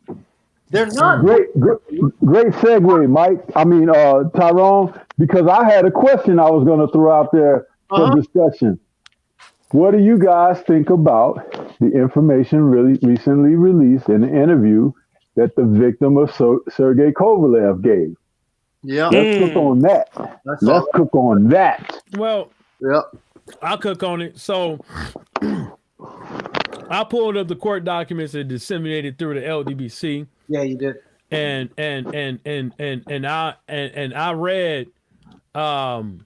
I read it and stuff like that, and I had my own questions with how some of the things went down. And I think that Sergio Kovalev should have took it to trial, but he didn't. You know what I'm saying? Well, that's depending on, was he talking on his phone? Can they get the phone records and emails and stuff like that? Can they prove that and all that stuff? Whether or not he did it or didn't do it, but I had questions on her part that I wish should have been asked, as far as when you saw how he was acting towards you and stuff like that, then followed you to your car and hopped in. Why'd you let him in the room? Why'd you let him in the cabin? You know what I'm saying? That would have been one of my questions. Now, after everything's said and done, you know what I'm saying? He did, he did sit up over there and agree to the terms of let me see here because I got it pulled up already. The court documents, by the way, I got them pulled up already. He did agree to the terms, and he did agree on paying $600K. He did do that.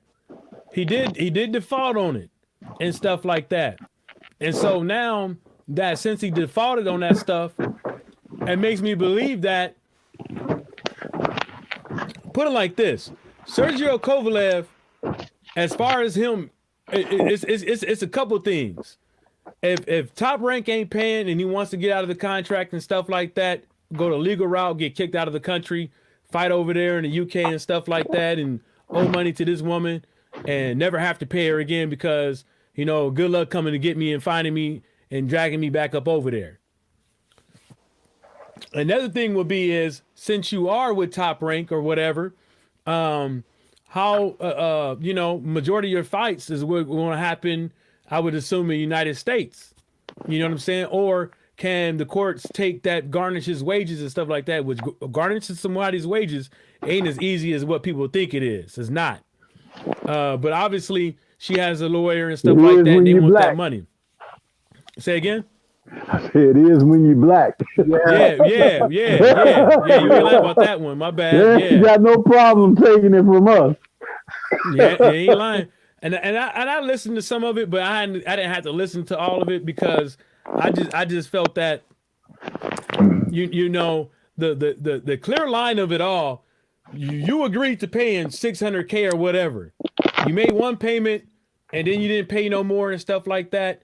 You owe this lady money, and you kind of admitted to some type of guilt, whether or not you didn't do it, or you couldn't prove that you didn't do it, or you didn't want to hassle with dragging it out in court and all this stuff. Which I think that she asked for not that much money. As far as you're supposed to be the star fighting for Top Rank, but it makes me wonder, how much did you actually get for your last couple fights with Top Rank? And how much money have you made of your whole overall career that you didn't blow on cocaine, allegedly, and alcohol, allegedly, and strippers, allegedly, and buying pussy, allegedly? Because obviously it makes me believe that you don't have no money. Because think about it. It'd behoove you to fight in the United States and keep getting the fights that Top Rank got, Edwin Hearn got, they want to put out over here, because up over there where you from, don't nobody want to really go over there. All the fights is either between United States and the UK. The only reason why I would say that he defaulted on the agreement that he made is because he's broke.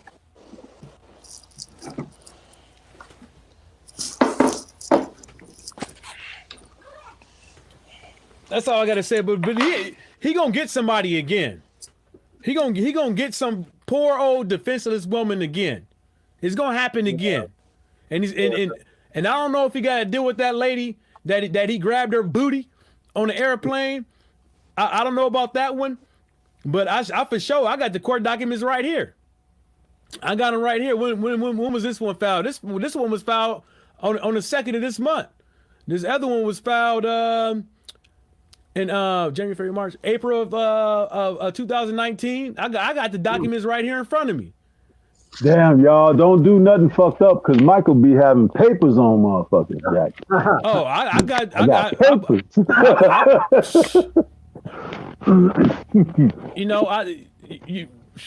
I even got the San Bernardino.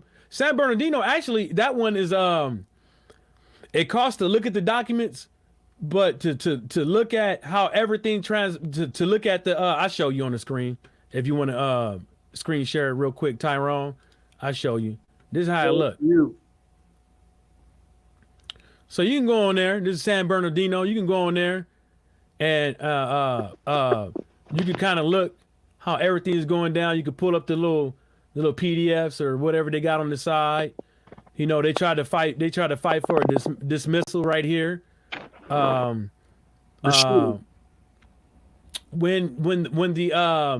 on the 2nd, they filed for the this was the notice right here that he defaulted, basically, and this was the declaration that he defaulted. That's basically what that means, the recession. And then now it's saying, I don't know how this is gonna work, but on the 25th, they got a jury trial, estimated trial length an hour. So I don't know I don't know exactly how that's gonna work. Whether or not the judge, because I don't know if this was preordained before 2020, before they filed it. I don't know if that was preordained or it's just an error or whatever. But if it do go to the jury and the jury got to prove that this motherfucker do owe the money, and then she gonna sue for more. Matter of fact, she's suing for more money, if I'm not mistaken. Now, it's not in the documents that I have, but I can guarantee you, I can guarantee you that it's in one of these motherfuckers that she hitting him up for more because he defaulted. Wait, so my question. Hold on. So my question with that case is like, okay, because I haven't been following the case as extensively, but my question is that $600,000. So essentially, they settled out of court. Is that a settlement fee? Yeah. And when did they settle that? It was it was around the time the judge. I was reading the document, and the judge like ordered some type of mediation. Like he ordered them to sit down and actually mediate the thing, which I think that somebody put something forth to where they're going to start settling, and they settled, and I think they settled around October. I think they settled around October, and they created a payment plan. So he was supposed to pay what, 200K a month, and he didn't do it. He defaulted after paying one payment.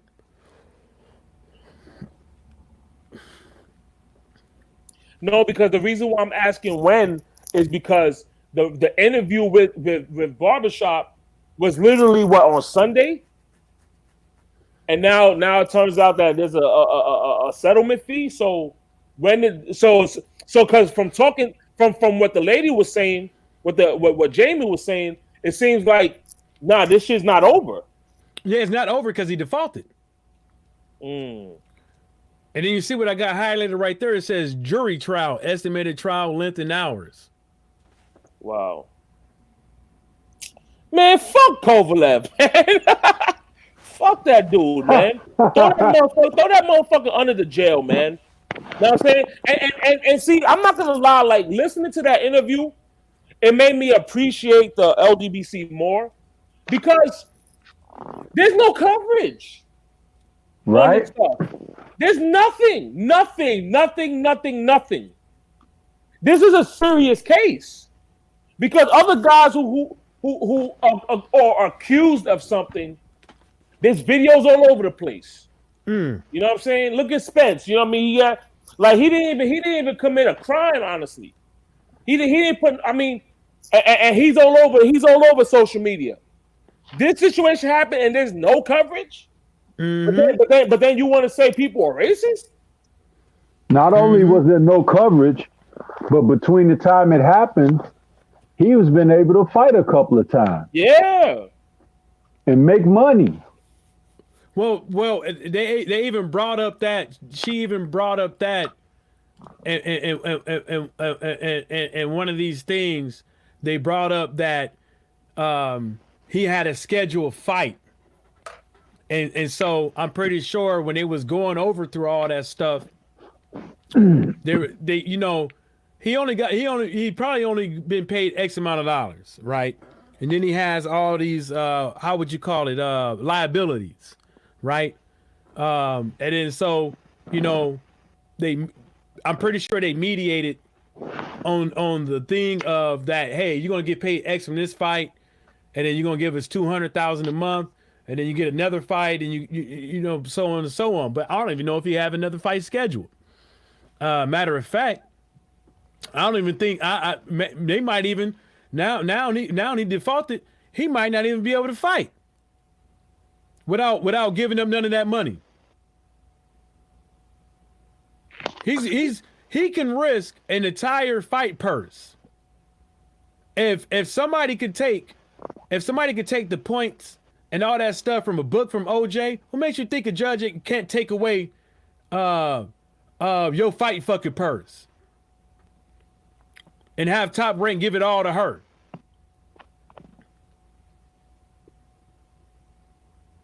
Man, it's a bunch of bullshit, dude.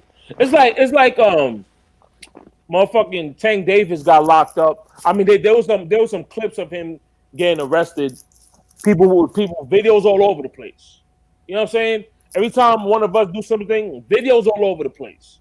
That's the thing that gets me. Like there's no consistency here. You know, when there was a black athlete, videos all over the place. Me, because if you know my country, I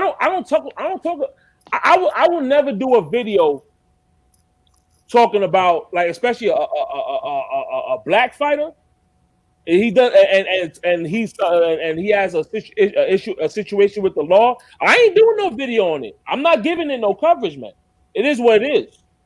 But a Kovalev, man, but Kovalev, dude, man, they ain't shit. Only thing videos is out here about it is from LDBC channels, bro, and supporters of LD. Man, it's a bunch of bullshit, dog.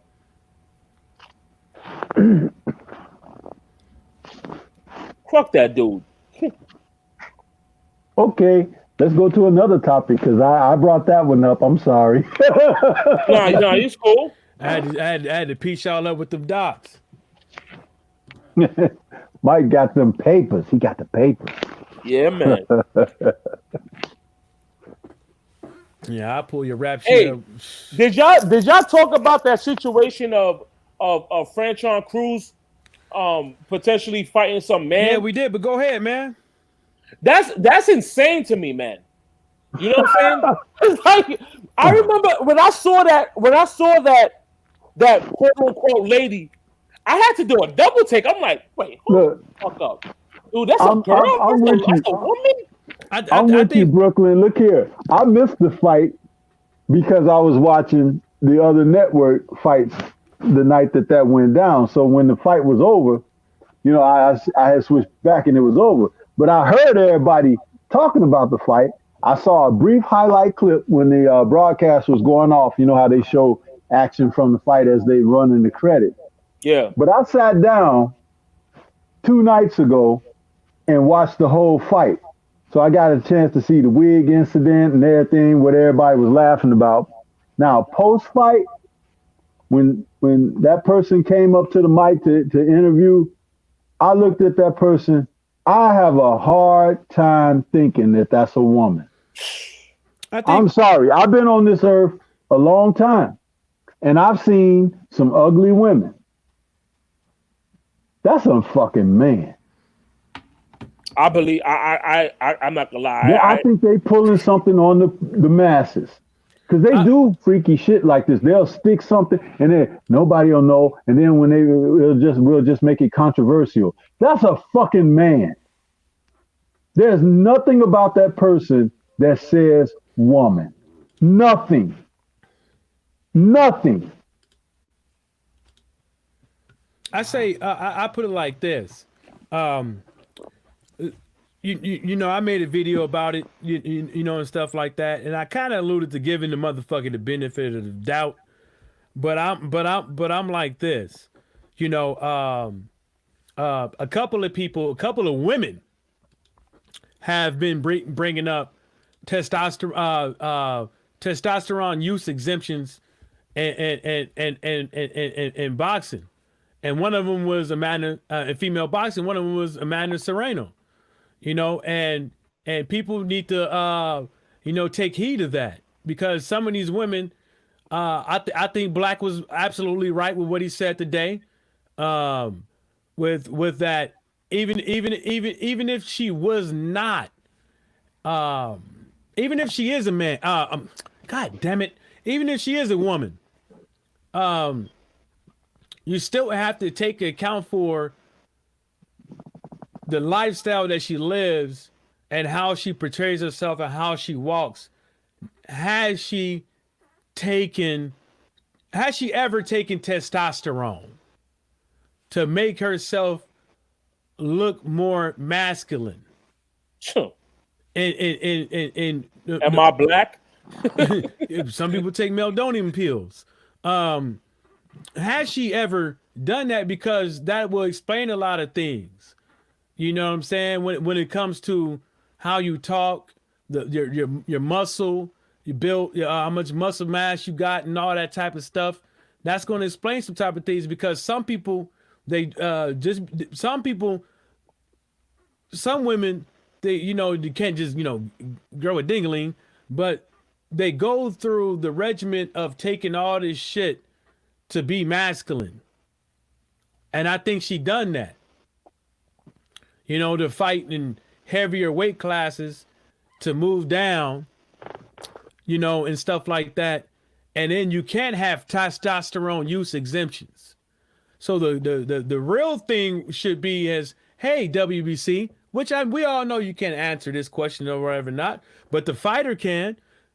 Does she have a testosterone use exemption, or has she ever had one? I'm sure Big Baby Miller would know. And then, exactly. And then if that's a no, what you can say, has she ever had any type of estrogen regimens? Has she had anything to do with, hormone therapy? You see what I'm saying?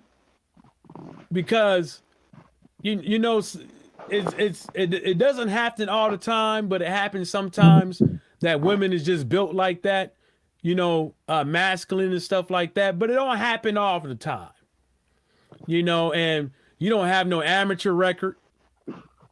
Marsilio Suleiman, for some odd reason, magically it whips out a photo of you when you used to be overweight. Whoop.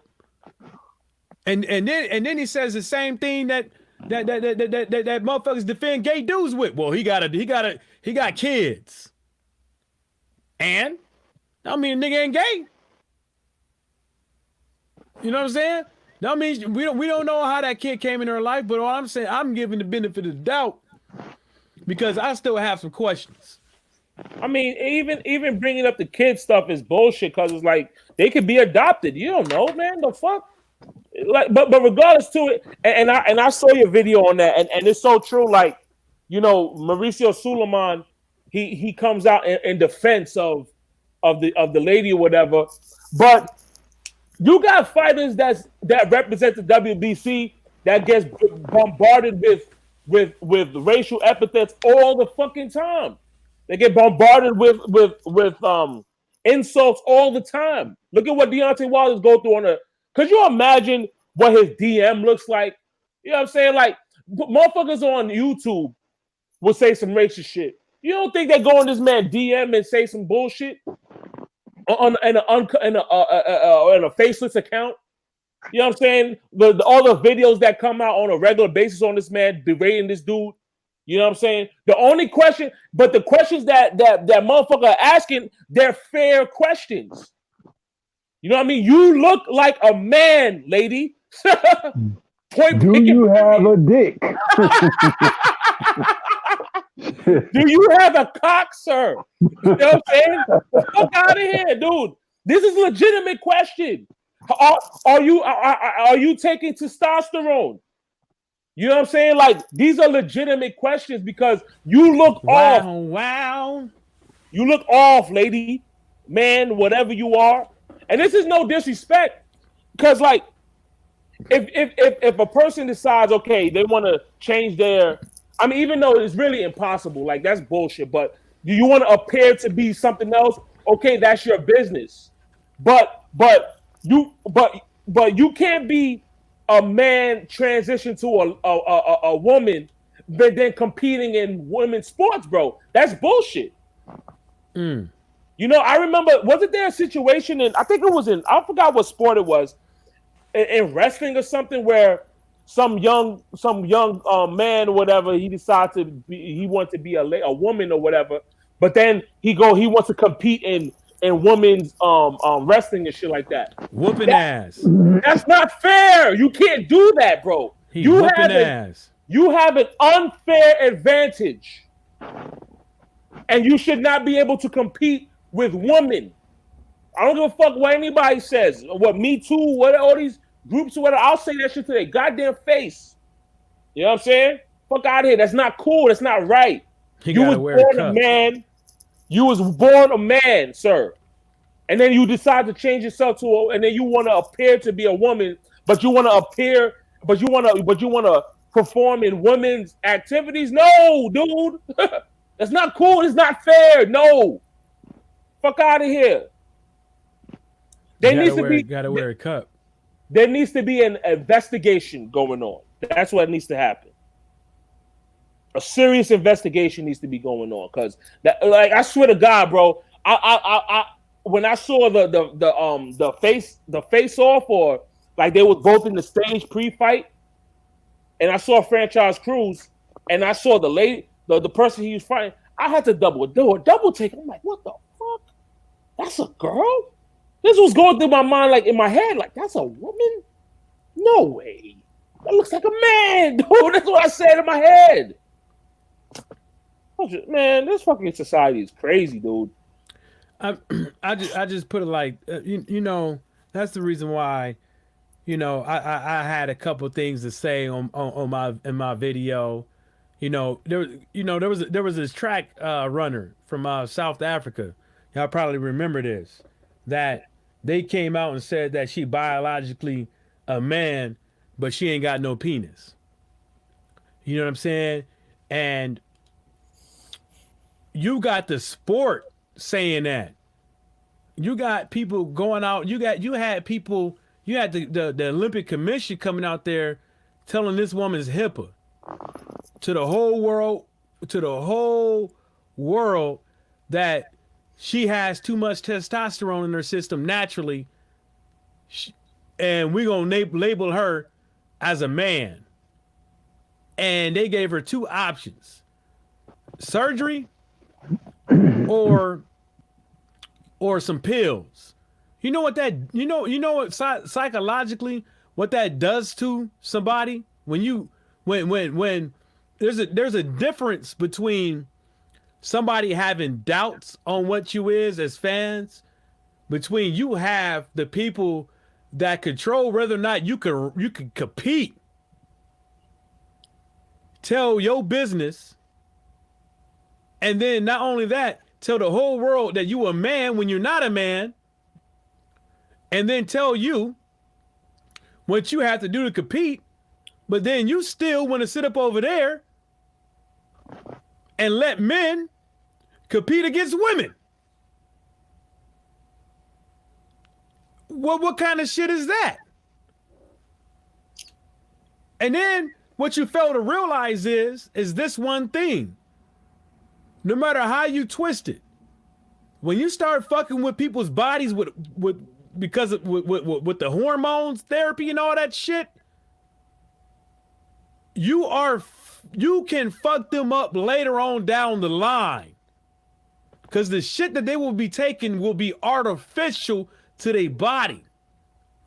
Every man and woman that's taking these testosterone pills, these hybrid testosterones or estrogen pills. Look at all these Decepticons that want to transition over from whatever biological thing that they is. Look at them later down the road and look at their health complications. The whole thing about sport is you come into sport with the way God made your punk ass, and you compete. Everybody can't be blessed to have long legs. What you gonna tell motherfuckers to start cutting they shit? Everybody can't be blessed to have certain muscle groups. Or you gonna tell them to start cutting off some muscle? That's every boxing. Look at boxing. It's limited to just the hands. Everybody ain't got it. Quick, fast hand speed. Very fast hand speed, should I say. Everybody ain't got power. Everybody ain't got the dexterity. Everybody can't get the same amount of stamina that one fighter has because of genetics. So what you're gonna start doing, saying like genetically we got to make it a even playing field? If you're a man, you compete with men. If you're a woman, you compete with women. If this is the way God built you, this is the only way you should be fighting. And if you want to be a transgender, if you want to like change yourself and shit, compete with people who's in your situation, dude. That's how I look at it, point blank. Yeah, you could do that. And you could have those fights at your local YMCA. You know what I'm saying? Kenneth Johnson says she has testicles, but they didn't drop when she was a baby. Oh man, bro. Yeah, I don't. They put it. Amanda Serrano put it out there. You know what I'm saying? Some of the women got testosterone exemptions, man. Also, a lot of people are coming out about that broad, huh? No, Amanda Serrano said that like months ago. She said she said that a lot of these female boxers got testosterone, got them TUEs. Yeah, and I'm not with it. I'm all about with you come in the ring how God made you. You can't. That's as level as you could get. You got people that's 5'10" competing against people that's 6'7". You got Deontay Wilder competing against men at 209. That's like 240. You come in the ring on how God made you. I'm looking at that Alejandro Jimenez broad. Yeah, she's 13-0. 13-0. That's crazy, bro. And the thing, go back and watch the fight and look how she was taking the bombs. Look how she was taking those bombs and look how she was responding to those bombs. That's one of the things people need to look at too. You know what I'm saying? You know, she was taking them bombs a little bit too well. Some of them. Walking through everything, huh? I didn't even see the fight yet. I'm gonna watch it though, because I heard it was a barn burner. But it's still uncomfortable. Like the idea, like, you know, you got this broad that looks this masculine and shit like that. Okay, cool, whatever. But then all these reports saying that the guy that actually used to be a guy or whatever. Man, listen, man, something needs to happen, man. There needs to be an investigation, point blank. There ain't gonna be a there's not gonna be an investigation, you know, and that's just the way it is, unless one of her family members or somebody that knew her back in the days come out and say something, you know, that's like a smoking gun or something like that. You know, there ain't gonna be no thing. You know, if you, like I said, if you got the head of the WBC, you know, sending out a letter, a tactful, comprehensive letter, but ain't saying no, or she is a woman. You know what I'm saying? Or she was born. I'm not getting it. You know, I can't put it past. I couldn't put it past anyone that they would let it slip. And then maybe they wrote the shit not knowing what it is. You know, maybe somebody paid them motherfuckers to come out there with a comprehensive letter. I don't know. Man, if for any future opponent of hers, they need to request a fucking blood test, some DNA test, bro. Like this shit needs to be cleared, bro. Because as far as I'm concerned, I smell bullshit. Yeah, they can request. I think they can request. They can request whatever they want to. But they ain't gonna get it. They ain't gonna get it. You know, they can say whatever they can say whatever they want to. They can do whatever they want to and stuff like that. It's just that, you know, what people can do is just if I was a female boxer and I really thought that I was a man, I have two options. To go in there and beat that ass, or just be like, nah, I'm not doing it until I get what I want. I got two options. Especially if I'm not in WBC, I got two options. Or whatever. I got two options. Like, nah, I ain't got a fighter. Fighter for what? Yeah, I'm not fighting, especially in women's boxing. Nah, bro. Women's boxing ain't getting that much, bro. Like. Nah, bro. If I'm gonna fight that broad dude, nah, man. They need to do some type of investigation, man. Fuck that.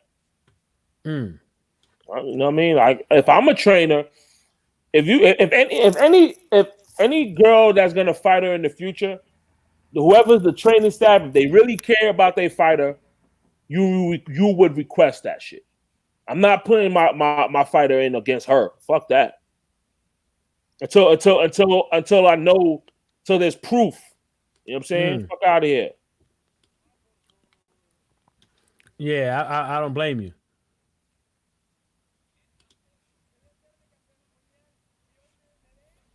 Yeah, man. Oh boy. But Tyrone's on mute and shit. Mm. No, I mean, but besides that, man, I'm looking forward to watching J Rock, bro. I'm gonna do a video on him, but I think this is gonna be the year of J Rock.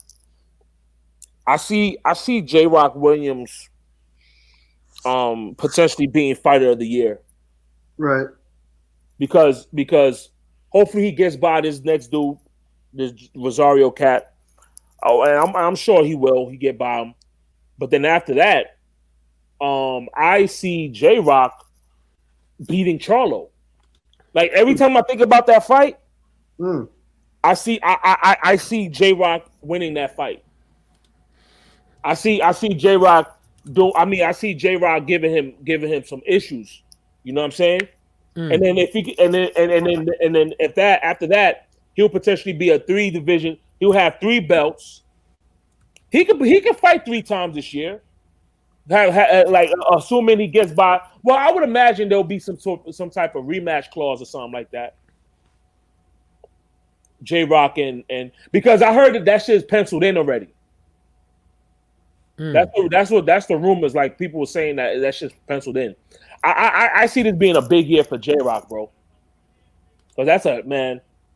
Because like I think I said this at the end of last year. Like if you had to say what was the performance of the year, the one that stands out to me the most was outside of Deontay Wilder knocking fools heads to the next levels and to the next rows or whatever. As far as like a performance, that performance stands out to me the most.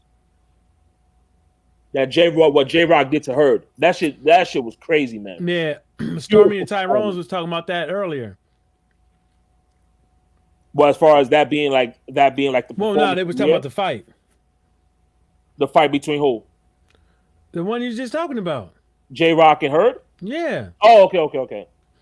Yeah, I just don't. I'm you know from I put it like this from day one.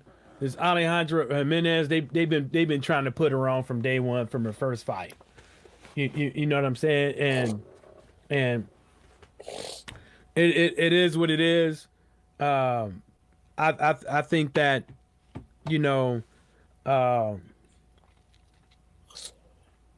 as far as Clarissa Shields is concerned, in her career and stuff like that, I'm not sweating that. There's other fights that I would be looking at, and the reason why I would be doing that is because there's other big names out there that people are woofing at the mouth that need their ass whooped. I mean, I'm not saying that Baracus is running her mouth. I'm not saying that. But people could say whatever they want to. They could say that, Cecilia Brækhus, her hand speed and all this stuff and blah, blah, whoop, whoop, whoop. I'm going to tell you this one thing. Her hand speed ain't no goddamn Clarissa Shields level. She only got that hand speed when she throwing combinations when she just throwing them. She don't got that when she got to fucking calculate how she going to land them motherfuckers. She ain't got that. And her defense, having her sticking her head up and stuff like that, her footwork, stuff like that, and she don't know how to sit on her stool. You know what I'm saying? She don't know how to sit on her stool and bob and weave like that. I think, and the thing about Clarissa Shields that a lot of people don't understand is, yeah, she might not knock these motherfuckers out and stuff like that, but what you have to understand is the punches that she's do land slows them the fuck down. Slows them the fuck down. And people forget that Cecilia Brækhus is acceptable to that motherfucking right hand. People forget that. People forget that fight she had with Reese. Getting all wobbled up around the ring and shit like that. So, did she get dropped by Yep. Yeah. People forget that. You know what I'm saying? People forget that. So, people could say whatever they want to, man. I see something special in Cecilia Brækhus, but I don't see nothing special in her to that shows me that she's going outshine Claressa Shields in that fight, in the fight against her. Of course, with 2-minute rounds, 10 rounders, that is gonna go the distance. It's a good possibility that it go the distance, but I my money on Shields, man. Fuck all them accolades and what you did and shit like that. You know what I'm saying? Yeah. I mean, there's been like debates. Because I remember I had a debate with Real Ghana as far as because he feel like that's a fight that shouldn't be made because of the size difference. But I don't know. Like when I look at Claressa Shields, I don't think she's a super like a big girl like that. Like because like I wouldn't want to see no matchup where the size difference is just so dramatic. But I mean, as far as that fight goes, a potential fight between Claressa Shields and Brækhus, I mean, to me the fight makes sense. Like, there's no reason why the fight shouldn't happen. Personally, I want to see it. I want to see it. You know what I mean? Because the way I look at it is, you've done what more is there to do at 147? What more is there to do? You've been a champion for 10 years. I mean, you could continue reigning as an undisputed champion at 147, but just like in any other sport, like in any other division, you have a reign, and especially if you're not a heavyweight, like you test the waters at another division. That's kind of like how I look at it. Unless like Cecilia Brækhus probably could make a smaller weight, maybe she's not going up. I don't know. But I want to see the fight. I think the fight makes sense. I want to see it, but it seems like the what's gonna happen is more than likely they're gonna try to do a big fight with Katie Taylor. I can see that. But I'm gonna say this real quick. I don't want. I hopefully she shouldn't have to go down for Katie Taylor though. She shouldn't have to go down for Katie Taylor. If they want to make that fight she needs to come up at 147 and do that fight. You know what I'm saying? She shouldn't have to go down. You know what I mean? Fuck that. Yeah, I say that too, and and the reason why I say that is because you know what, that'd be very unfortunate. That'd be if that's what it takes to make the fight, whatever, you know what I'm saying? What the fuck ever. But it's not like this is the thing. If y'all really wanted to fight and y'all really wanted to mitigate and stuff like that, the fight necessarily don't have to be at 135. You see what I'm saying? Or 154. Y'all can figure it out between yourselves. You know what I'm saying? Y'all can meet at the middle and maybe say, 147. You know what I'm saying? Go on, fight up over there. They can do whatever the hell they want to. But to tell you the truth, I think for 130, God damn. Wait, what weight does Katie Taylor fight at? She fights at 135? Yeah. Oh, she fights at 135. Okay, no wonder they saying 140 then. Okay. I thought Katie Taylor was at 140. Yeah, but you talking about give up, you talking about gain. Look, the bitch ain't walking around in no 135. She way more than that walking around. She probably is walking around fucking the neighborhood at 154 or above. Like, come on, man. And you want her to go from 154 all the way to 140. What is that, like 14 pounds? And you go up 5. And you really ain't going up because you walking around way above 135. Come on. Come on now, you an athlete. You a boxer. You know what I'm saying? Like, come on, man. We okay, yeah, you're 5'5" and all that stuff, but you got some muscles. You got some muscles. You know what I'm saying? And the thing about it is, if they I don't think they really want that fight. I don't think they really want it. Why? Cecilia Breakers don't want Shields? No, I'm not talking about. I'm talking about Kaylee Taylor. I don't think our team want it. For what? Oh yeah, I mean, I've seen little bits of Katie Taylor now. She's not beating no Cecilia Breakers. Man, like, that's not happening. Persoon was piecing her up, and she ain't the quickest. Was piecing her up in that fight, had her all looking fucked up. Yeah. As far as like female fighters, the two best ones I've ever that I think are like the two ones that impressed me the most. Now I never seen. Well, I've seen little bits of like Layla Ali. You know what I'm saying? I've seen highlights of I've seen like little clips of damn, what was her name? Lucia Riker. I just little clips of it. Like, but as far as like fighters that I've seen like able to watch live, definitely Cecilia Breakers and Clarissa Shields. They definitely stand out. That's why I personally want to see it, because I feel like these are the two, in my opinion, these are the two best women fighters that me personally I've ever seen. So just from a personal level, like I would be very intrigued by that matchup. Yeah. And the bitch ain't gonna do that. She ain't gonna do that, man. You know they too busy worried about collecting belts. Because put it like this, they need somebody up over there. They need a female over. They need a female over there.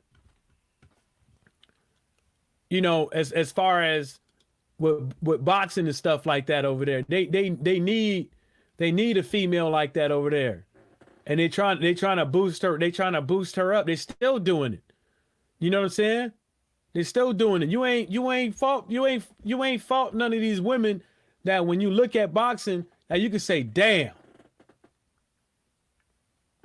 That you can say literally, damn, them women could fight. You ain't doing that. You and it is what it is. Nah, in fairness to Shields, Christina, like, because when that fight was announced, I haven't seen Christina Hammer fight. Mm-hmm. So I look back at some old fights, and I'm not gonna lie, like I picked Clarissa Shields to win the fight, but I understood if you picked Christina Hammer. You know what I'm saying? Christina Hammer could fight. Well, I looked at it. I looked at the Christina Hammer. Like I immediately what I did was I went 5 fights ago, and then I rewatched like 2 of her fights and watched the rest of them, right? And I didn't see nothing. I literally didn't see nothing. One thing that I saw a dirty fighter. I didn't. Christina Hammer? Yeah, go look at her past fights. How she like to lose her elbows and shit. You know what I'm saying? I didn't see anything about her that's going to show me that she was going to do something. You know what I'm saying? With Clarissa Shields' defense, I didn't see nothing, because if you can't hit nothing and you getting hit, you know, and how many female fighters over here? How many female fighters that you know? How many female fighters and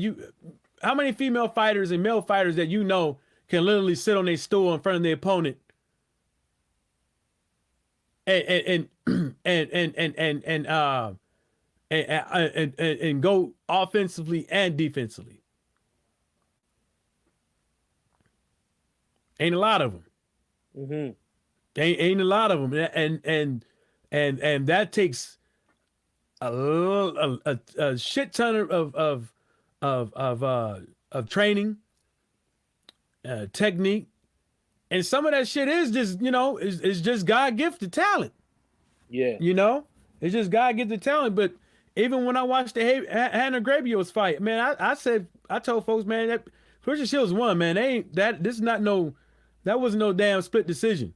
People can say whatever they want to, but I keep trying to tell people over and over again, Clarissa Shields' power slows these motherfuckers down. Slows them down. I'm not talking about keeping them from throwing punches. I'm talking about slows their stamina down. For me, I think with Shields, I just think she needs to. I think she still fights a little amateurish. I think that's the main reason why she's not getting a lot of power in her shots. Because I definitely think she could punch. I just don't think she sits down on her punches a lot or enough. You know what I'm saying? Like she has good hand speed. You know what I'm saying? She has decent hand speed, but I just feel like she needs to just sit down on her punches. It's kind of like Chris Colbert. You know what I'm saying? Like even in the past, like I'm watching him fight. I'm like, yo, man, this guy has a lot more power. Man, he's just fighting too amateurish. Once he sits down on his punches, it's a wrap. You know what I mean? You saw what happened in his last few fights. So I think that's it. Just sit down on your punches and she should be all right. I think she does sit down on her punches. I think one of the problems is that is that they're 2-minute rounds and not 3-minute rounds. See that is a big factor too. And then if I think there were 3-minute rounds, Hannah Grabios would have been out of there. I think the last old girl would have been out of there. The last fight would have been, she would have been out of there. It's just you don't have 3 minutes. You can't. The 2-minute rounds, you allow too much recovery. You know what I'm saying? You allow too much recovery. You can relax for 20 minutes, 20 seconds, 60 seconds of a round, and put in 1 minute of fucking work between hugging. Yeah. You know what I'm saying? Because the first 2 minutes, that's where guys get a rhythm. Like when you think about Deontay Wilder, you think about some of his first round knockouts or whatever. The knockout happened in like the last minute of the round. If you think about it, you know what I'm saying. So I agree with that. But I will say, Golden Boy. They had like I forgot what undercard. I think that was the Canelo undercard. It was 2 Mexican broads fighting. Bro, they was fighting 3-minute rounds. They did it on the zone. Clarissa Shields basically said the WBC won't allow it. It depends on the. Also, it depends on the sanctioning body now. Yeah, your sanctioning body. And then when you read that article, that letter that Marcelo Suleiman, that's the reason why I say that shit was directed at Clarissa Shields is because he said the reason why because Clarissa Shields basically said, let me see if I can find it and pull it up. She basically said that, when you I'm trying to, I don't, man, Twitter just be, man, the way you can look back at the main fucking thing is bullshit. Like I'm trying to look at the main fucking post and it won't do it, but I'm just going to look for a thing. Well, anyway, she basically, she had her picture, somebody else's picture, and that one chick's picture on there, Jimenez, right? And she basically said, on the lines of like you won't let me do this and blah blah whoop whoop, and but you allow females to fight males, and then you won't let us do 2-minute, 3-minute rounds for 12 rounders for championship fights. And then Marcelo Suleiman, the next day comes out with a letter, and he says the reason why we do the 2-minute rounds, the 10 rounders, and with the big gloves is because of fighter safety. You know what I'm saying? But the thing about it is, people say all the time is which one's safer, for you to get knocked out, or for you to take a whole bunch of blows, concussions, before you get knocked out. You know what I'm saying?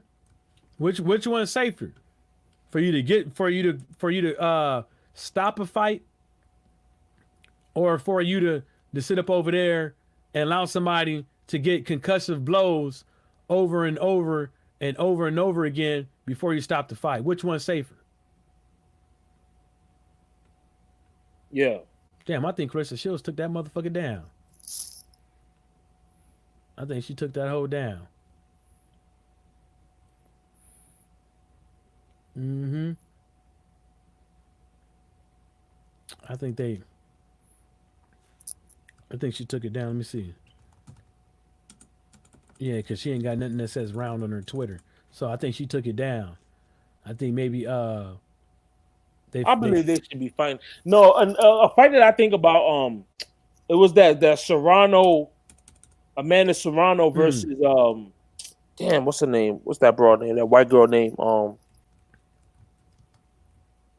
I forgot her name, but Amanda Serrano's last fight. Dude, the first round she was piecing her up, bro. Serrano was piecing up the girl. Heather Hardy. Bro, Heather Hardy was getting pieced up. Like, I think to myself, bro, if there was another minute, she would have been done. Stick a fork in her, bro. You know what I'm saying? And you know, that's the reason why. And then, you know, Amanda Serrano's last fight was canceled. Or she was supposed to have another fight, and the shit was canceled. And she was, you know, she was real hot about it.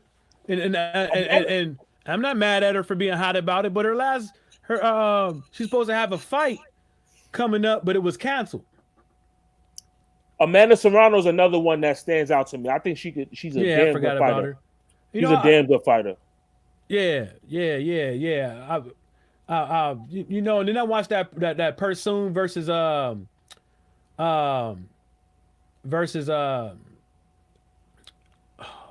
what's her name again?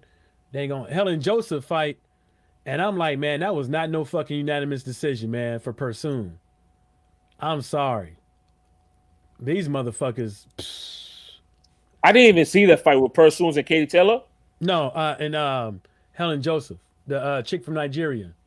Helen Joseph. Okay, no, I'm not. Yeah, I was just like, and Helen Joseph and Amanda Serrano, they'll respond to you on Twitter. If you type in something on a thing, a question or something like that, they'll respond to you. Yeah, they respond to you real quick. You know what I'm saying? But, you know, it's just, hey, you know, and that one thing about the fairness with the pay and stuff like that with female boxing, man, it's all dependent. It's all dependent on how many people you can get to watch the fight, and stuff like that. You know what I'm saying? How many people you can get to watch the fight at home, and how many people you bring into the stadium, and the contract you sign. You know what I'm saying? Because if you're screaming out equal pay, you got to explain to people, your fans and stuff like that, what do you mean by it? Is there actually something different going on, or is there or is it just a combination of you're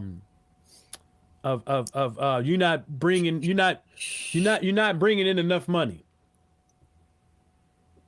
Kenneth Johnson said, "Why would a woman need a testosterone injection?" Man, I can't tell you, bruh.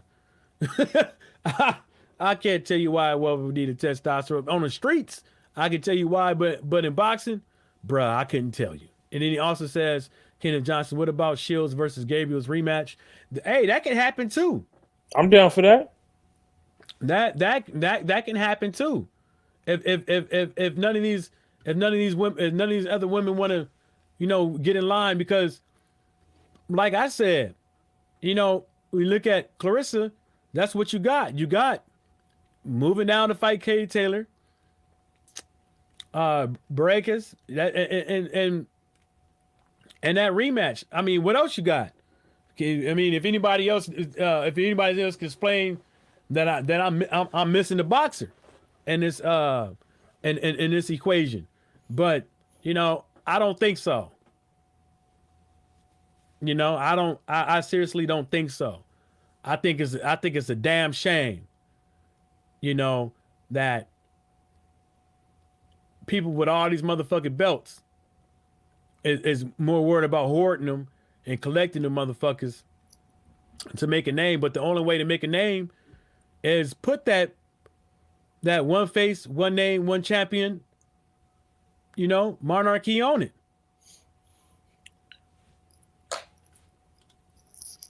But that shit gonna keep happening, bro. Yeah. You can't tell me that Katie. I don't think Katie. Well, you know what? Probably she do, but I don't think so.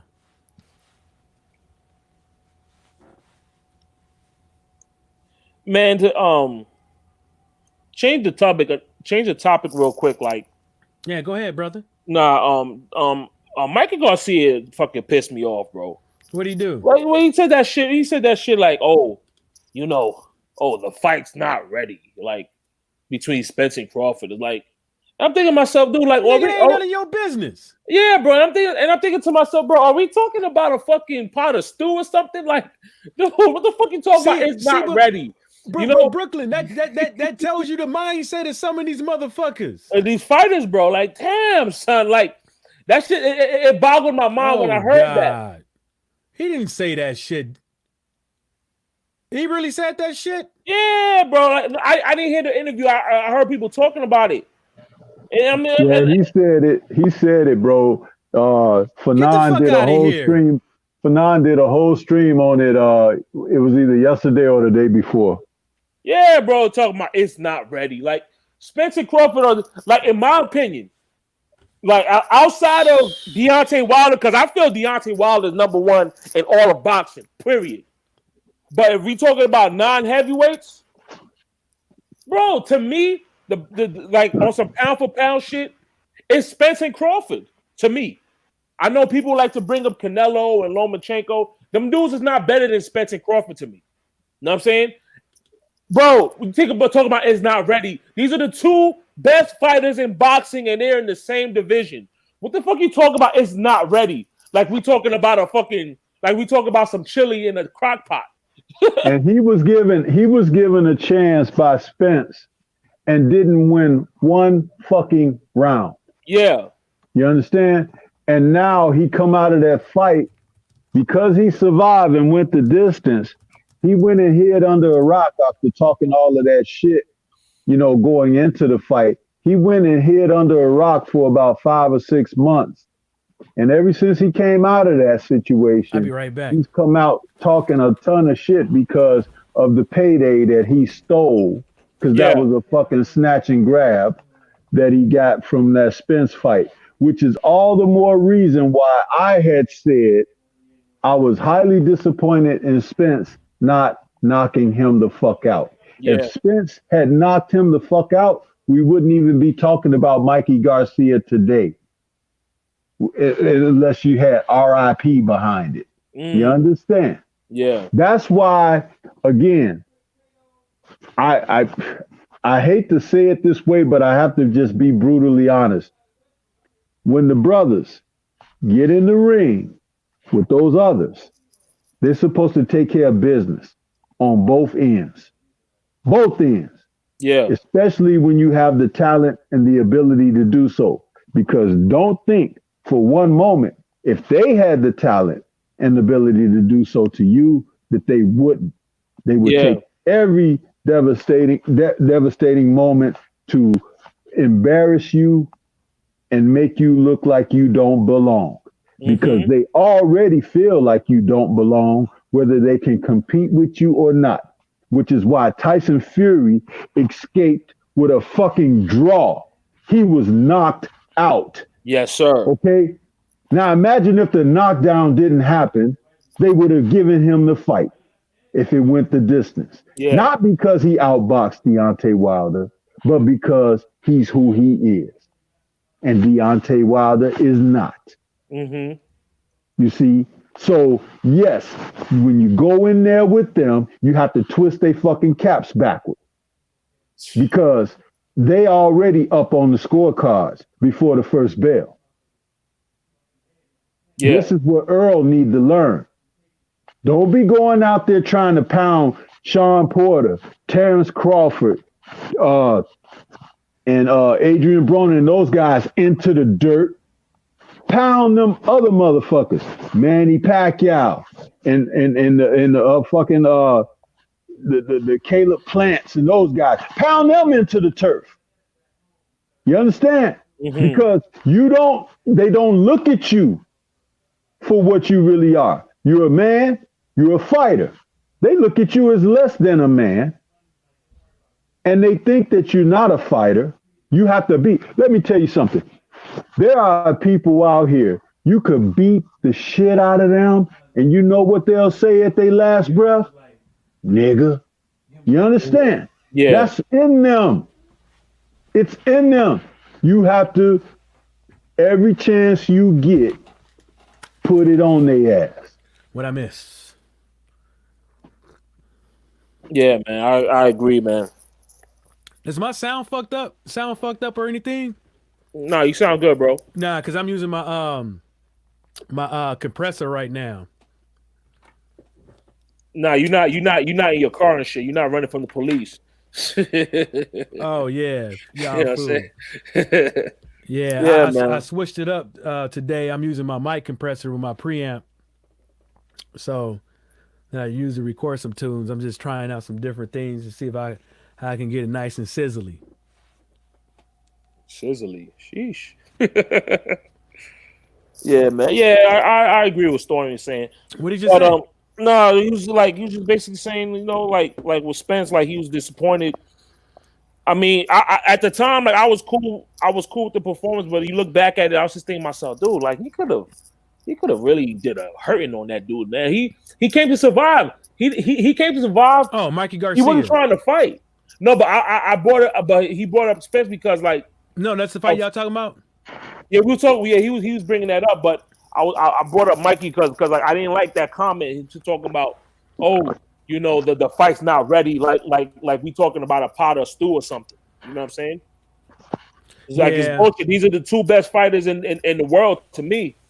Yeah. Outside of Deontay Wilder, you know, Spence and Crawford are the two best fighters to me, until proven otherwise. I think, and they're in the same division, so I want to see the fight. I think Mikey Garcia. I think Mikey Garcia not getting laid out by Earl saved his career. I think if he would have got knocked out, I think people would have been talking about him a lot different than they talk about him right now. You know what I'm saying? And I think that, and I seriously think that, you know, if Mikey Garcia wants to run his mouth about other men's business and stuff like that, how about you go over there and give Sean Porter? How about you go over there and fight Sean Porter after the last performance that you just seen? How about that? You know what I'm saying? Yeah. You know, if you the so-called money maker and everything, and you know that you're gonna give the fight fans an actual good fight and stuff like that because Sean Porter gonna come to bring it. You know what I'm saying? You know it's gonna be a good fight. You know, how about you go and do that? How about you go over there and fight somebody that's gonna fight you back? You know what I'm saying? Yeah, Sean Porter would dog walk that dude, bro. He'll grind him up like he'll grind him up like a smoothie. I think Mikey Garcia is a good fighter, but you know, he gotta it doesn't look like you could say, hold up. You can say whatever people can say whatever they want to about Mikey Garcia, shit like that. But to me, I don't think that I know that he's putting in the effort that he's supposed to be putting in the gym, but how he looks, I don't think that he's putting the right effort in the right areas. You know what I'm saying? I don't think he's doing that. I don't think he did it for the Earl fight. I don't think he did it for a lot of fights. No, I think he. I mean, I think he trained for the Earl fight. It's just that he's just not a better fighter. Errol Spencer's just a better fighter. No, Like, Brooklyn. I wasn't talking about his. I'm not talking about. I'm talking about his strength. That's what I'm talking about. Damn, everybody dropped off. or Yeah, that's what I'm talking about. I think that, he moved over to the snack pack. Victor Conte. He went up over there, and it didn't work out. Ain't nothing changed. Didn't nothing change. You know what I'm saying? Strength when it comes to power, as far as when it comes to performance in the ring, doesn't happen over a couple months. That's you're working on power, the motion that you're making, and the follow through. And that takes thousands of repetitions in itself. And now you probably got bad habits. And then there's always a punch that a boxer can make that's their best punch to make when it comes to knocking somebody out. You know what I'm saying? Anybody can knock anybody out, but when you put them gloves on and you fighting somebody back and you trying to, it's kind of like dunking. I used to be able to dunk, but I couldn't dunk on nobody. Like that was defending me and stuff. Like you know what I'm saying? Yeah. But if you wasn't looking and I dunked, yeah, I could dunk. But if you're throwing punches at me and I'm throwing punches at you and stuff like that, I'm constantly trying to put my feet and my feet in the right direction, my body in the right direction with these punches, and I can't really commit to some of these things because I know I'm gonna get hit. And not only that, I can't even get it all off because it's of like how I'm set up. Yeah, it's like everybody looks good on a heavy bag. You know what I'm saying? Or the mitts. Yeah. Or the mitts, dude. Mitts be getting mitts, boy. I've been jump roping. Like, once a week. I've been jump roping once a week and stuff like that. I'm gonna tell you what, I hit the mitts a few times and stuff like that. That timing and stuff like that with the mitts, yeah, that's some tiring ass shit. Then imagine you tired and you trying to think. I think that's the main thing. That's one of the main things I think you could get as a boxer. What you do when you get tired. Are you know what I'm saying? As far as you thinking and stuff like that, because that happens in every sport. People get tired and they forget shit, or they can't think properly and stuff like that. And I think that's one of the main things when it comes to boxers, and that's the reason why I think a lot of people they can't. Once they get tired, they're done. They're not thinking properly. They're trying to survive, and they don't know how to survive. You know what I'm saying?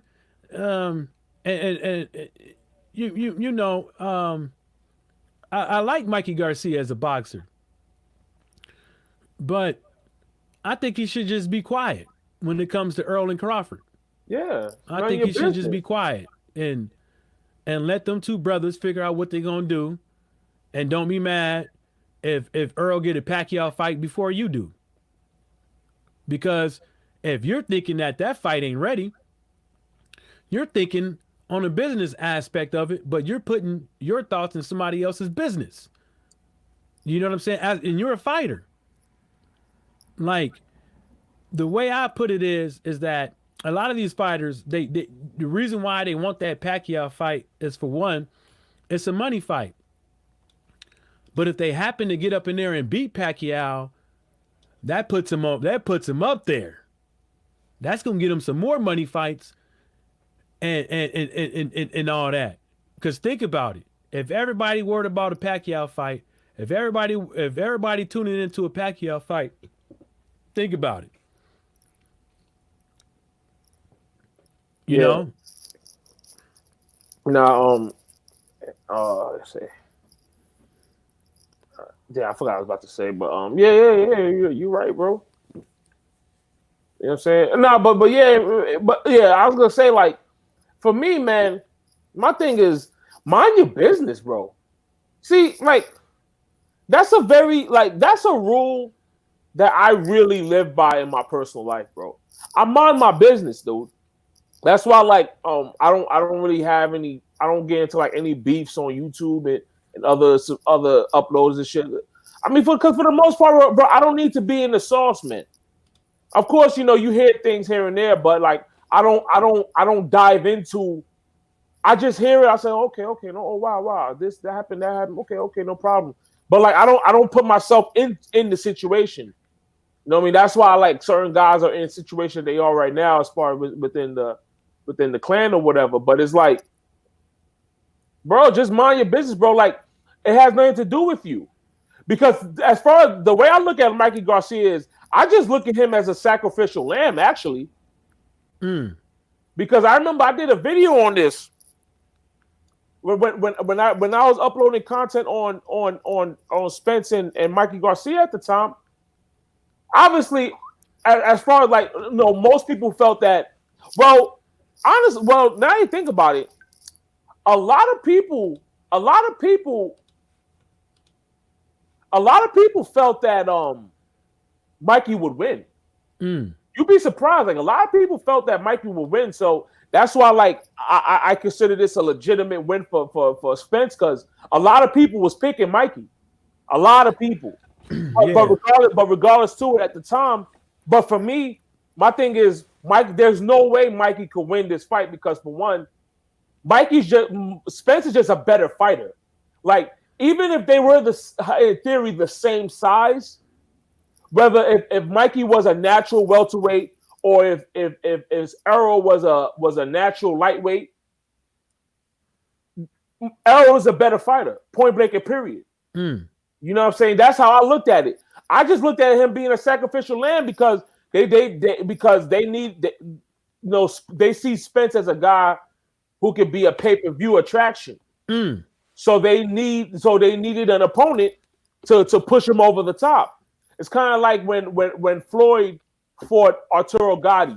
Nobody thought Arturo Gatti would beat Floyd, or at least at the time. I don't know. I mean, there was no social media at the time, and I wasn't on social media talking boxing, or even on social media just looking at boxing or whatever. But I would imagine nobody thought that Gotti was going to beat Floyd.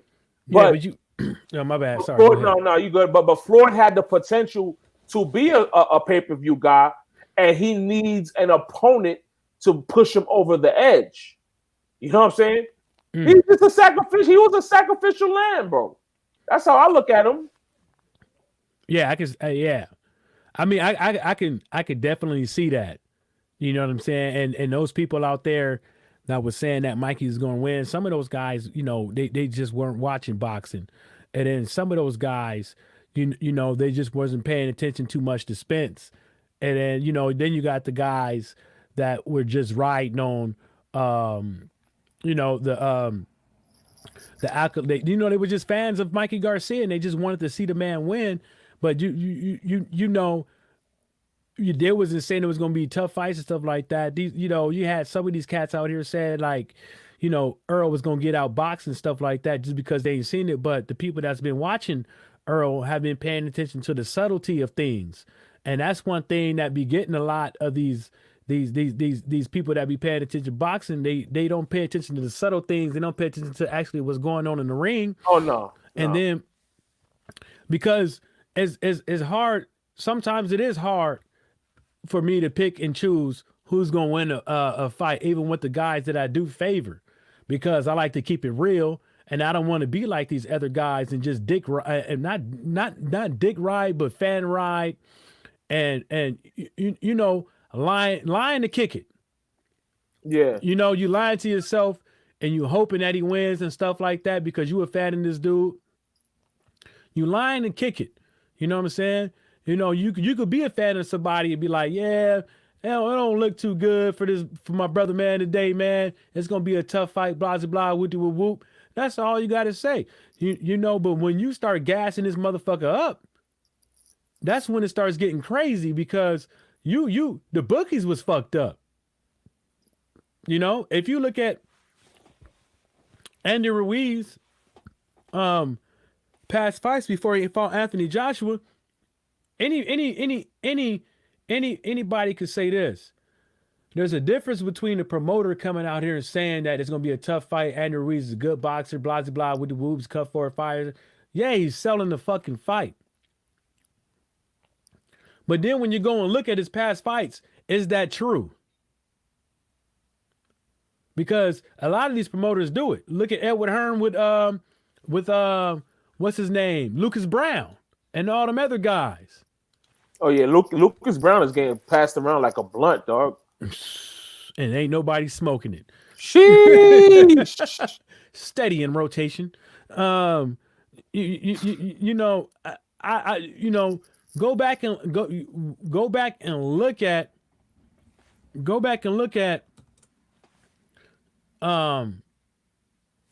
the performance of that boxer when they saying that this guy is this, that. When the promoter's trying to sell a fight to you because that guy's about to fight his fighter. Go back and look at the fighters. Go back and look at what you see. Because when you go back and look at what you see, you're gonna be like, yeah, he's right. Edward Hearn wasn't lying about Andy Ruiz. Everybody was just sitting up over there, yeah, he's just selling the fight and stuff. Like, I went back and looked at Andy Ruiz, and I was like, I changed my mind. I put $50 on Andy Ruiz. Yeah. Cause I was like, this dude, there's a difference between you got a lot of fighters out there that try to emulate Mike Tyson. And I said this multiple times on here, but they don't know how to bob and weave and sit on a stool. They don't know how to. They don't know how to bob and weave like that. They don't know how to keep their head moving. What they do is they do it every now and again, reset, do it every now and again just because it looks good. They don't do it like they supposed to. It's done to slip punches, evade punches, and counter. And Mike Tyson's thing was the body and up top. And these guys ain't even doing it. But when I looked at Andy Ruiz, I was like, this fat ass motherfucker can actually bob and weave. When you look at Oscar Rivas, that dude fucking pissed me off, bro. When you look at Oscar Rivas, and that one other dude, they could do that shit in the gym on the mitts and on the heavy bag, but they can't do it in the fucking ring. Yeah. They can't do it in the ring. Ain't no need for you to sit up over there. You looking good. Yeah, you got some good hand speed, man. But you forget to mention that every time he throw a punch, the dude is throwing his goddamn mitts towards him, so it looked like the goddamn thing is faster than what it is. You know what I'm saying? Yeah. Hell, the dude with the mitts is faster than him. You just ain't paying attention. Like when Tyson Fury, they doing the thing with them little noodles, the little swim noodles, you know, the foam noodles? Yeah. And he trying to hit him with it. Yeah. He's not even trying to hit Tyson Fury with it. He's throwing it at this shoulder, telling him to move his head, and he's throwing at the other one, telling him to move his head. Only thing he's doing is training to move his head. That's the only thing he's doing. He's not dodging shit. And people are not paying attention. Pay attention to these fighters. When every time when I see, this is one thing that pisses me off. If Tyson Fury's on the fucking ropes and you swinging at him, when you see that motherfucker dip, you hit him right in his fucking ribs. Every single fucking time. Because he sit up over there, he lean back on the ropes, and then he'd dip all the way to the left or right. with his hands down, hit that motherfucker in his fucking ribs. Yeah. He damn near bent over. He trying to push you with his shoulders. He ain't trying to swing. You can literally smother this dude and hit him all upside his goddamn spine. Break his fucking back. I mean, I just be paying. I'm not saying I know what the fuck I'm talking about, but I'm just saying it's like, you know, some of the stuff I do see and stuff like that. I may be right, may be wrong, but fuck it. I'm gonna put it out there for motherfuckers to think. Yeah. You know? Kenneth Johnson said, "What about Shields versus Gabriel's rematch?" Man, look. This is what. If I was Shields, this is what I would do. This is what she should have did. She should have tried to make a deal with one of these known fighters that she calls brother and all this stuff to do a co-main event. To do a co-main event on a pay-per-view and just be like, hey, look, man, let's do this co-main event. Blah, blah, blah, whoop, whoop, whoop. Let me get a cut. Not going to ask for much. Blah, blah, blah, whoop, whoop, whoop. You know what I'm saying? I did X amount of numbers this one thing. Let me get a meal or two. You know what I'm saying? Yeah. Let me get a meal or two. I give my opponent this, and I take home this. Let me get a piece of this pie. Y'all acting like y'all friends and stuff like that. Ask for a hookup. Do a co-main event with Deontay Wilder or Gervonta Davis or Devin Haney or one of these guys that you call brothers and stuff like the Charlo brothers. Do it. You know these guys. Do a co-main event. I know you with Salido and all that stuff, but it ain't like Salido Promotions. They never did nothing with Al Heyman. Oh, you talking about with Boots? I think Christian Shields with Salido, right? Oh yeah. Yeah, that's what I would do. And then what you do is you probably get more money than you've been getting, or you probably get the same amount, but you invested on yourself that you getting your name out there. Not only that, we all know Clarissa Shields gonna put on a good show, win or lose. Yeah, I mean, but you know, that's what I'm saying with these fighters. Like, you know, they align themselves with these off-brand people. Like, I don't get it, bro. But you know, it is what it is, man. If that's the route she's trying to take, then it is what it is. But it's not PBC's job to promote her shit. You know what I'm saying? If you're not down with the team, you know what I mean? It is what it is. Well, I'm gonna tell you this one thing: it is not PBC's job to promote. It is their job not to promote. Yeah. So technically speaking, you know, and that's how do you know how Pedraza fucked up the game? How Pedraza fucked up the game? Fucked up his money. How?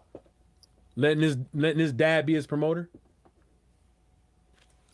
What Pedraza? You talking about Pedraza who Tank fucked up? Who Tank beat up on? Mm-hmm. Did you know that? Yeah. Did you know his daddy was? Oh no, I didn't know that. I didn't know that. Did you? Oh, you didn't know that? No, I didn't know that. No. Okay. I'm gonna give you well, I hate to get in people's pockets. I'm gonna send it to you though. Matter of fact, I think I can send PDFs to. I think I did it before, so I'm gonna send this PDF to the to our little chat later. Yeah. Do it. I'm gonna send it to the chat a little later, and you're gonna laugh at this shit. You're gonna be like, "What the fuck? Ain't no way in hell ain't no way in hell if I was on that level." Guess how much money did Pedraza get for the Rodriguez fight? Rodriguez fight. What Rodriguez fight? The Jose Luis Rodriguez. How much he got? No, guess. How much Pedraza got? I guess Rodriguez do. I have no idea, bro. Just say it. $15,000.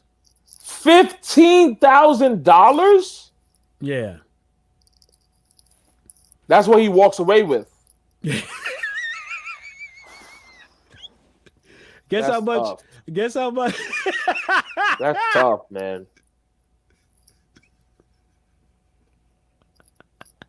That's tough, bro. Oh shit! You can't make this shit up. Oh man. Well, I have a question. What would you have did? If I got $15,000 in the bank? No, if that's what they was offering, what would you what I mean, listen, man. That's incredible, man. That's an unfortunate number to hear, man. Honestly, yo, I don't wish that on no fighter, bro. Cause I found this like I found this last year, but like I totally fucking forgot about it. I totally freaking forgot about it. Guess how much money that Pedraza got for the Torres fight?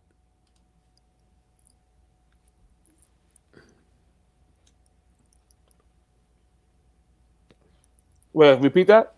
The Torres fight. I don't even know who these guys are, bro. You say Well, that's why it's kind of hard to give a number because you know you talking about guys that don't really have no clout like that. You know what I'm saying? So I'm expecting to hear low numbers. Okay. this. Okay, what about the Beltran fight? And that's the top rank. Pedraza was the top rank for this. He's still promoted by his father? Yeah, yeah. Or is the father like the manager? I forget what it said in there, but he played a hand. He played a hand. He had a role. I mean, Beltran. I would guess like 90,000, 100,000, 225,000. That's how much he walks away with. Yeah, and then for the Lomo, he walked away with $600K. Okay. But you know how much top rank? You know how much Lomo walked away? Lomo walks away with like a couple mil, right? I think so, but later on, basically what happened was Pedraza's dad was told somebody that he no longer working with him and went back to and stuff like that, and he started doing some shit that was, when you sign these fucking contracts, man, you gotta tough it up, man. You gotta tough it up or buy yourself out, man. You can't be. You gonna have to fight for somebody. See what I'm saying? If you can't run your own business as a fighter, you're gonna have to fight for somebody, and if you can't deal with what somebody else has to offer you and stuff like that, and you want to go over here and you want to tell somebody what you ain't gonna do, well, think about what's gonna happen when you don't have no fights no more since September of last year, because nobody wants your punk ass, because you can't even your credit score with the promoters is fucked up, because it's like you getting good money and you ain't been doing shit. You got losses and you can't even abide by the contract, and you are making money. $600K ain't a small amount of change, and then you got and then they gave you extra money for your expenses for the training. And you can't even, man, I wouldn't hire your ass. I give you $20,000 for your training expenses, and I might not pay for it all, but I'm gonna tell you one thing, at least I paid for some as a promoter. At least he did. I'm gonna tell you one thing, at least he did that. I give Top Rank kudos for that. At least they was giving money for the training expenses. Maybe not paying it all, but at least they paid some of that shit. And you know they was paying for your flights and all that shit, and they was only asking for 10%, and you got with some, and then but you with two other teams. You got this other promotional company and Top Rank involved, and the other promotional company is only getting a small chunk of change, only for a couple of fights. I mean, bro, honestly, bro, the way I look at that shit, man. If I'm a fighter, bro, if I was a fighter, and that's something that I decide, okay, I'm gonna do this for a living. It makes no sense not to be a part of PBC, bro. Like, if I was a fighter, I want to be a part of that group. I borderline rather not fight. You know what I'm saying? Because these promoters are fucking pieces of shit out here, bro. You know what I'm saying? They take all this money out of your purses and shit like that. Like, man, you know, nah, fuck that. I put it like this. I seriously put it like this. If I'm not a known fighter, and the PBC hit me up, blah blah blah, whoop whoop, to fight for them, I'm been working my ass off, because one way, shape, or form, if you do your shit right, you gonna get, if you the fighter that you say you are, if you the fighter that you want to be, and you can make that happen, you can be right up there. Right where all these other guys is making money and shit like that, you could be right up there making money and making boxing your number one priority, as far as that's your job. Yeah. And I would be, hell, who else got all these fighters? Oh. Who else got all these fighters that can sit there and help you get your name out there by way of you knocking motherfuckers smooth the fuck out, or you up over there going to a decision or whatever, outboxing them or whatever, how you want it, how you make it to win. Like, come on, man. Like, cut it out. Yeah. Like, cut that shit out. Like, yeah, you go with Top Rank, or you go with all these other cats. What kind of what fighters they have for you? What fighters do they have for you?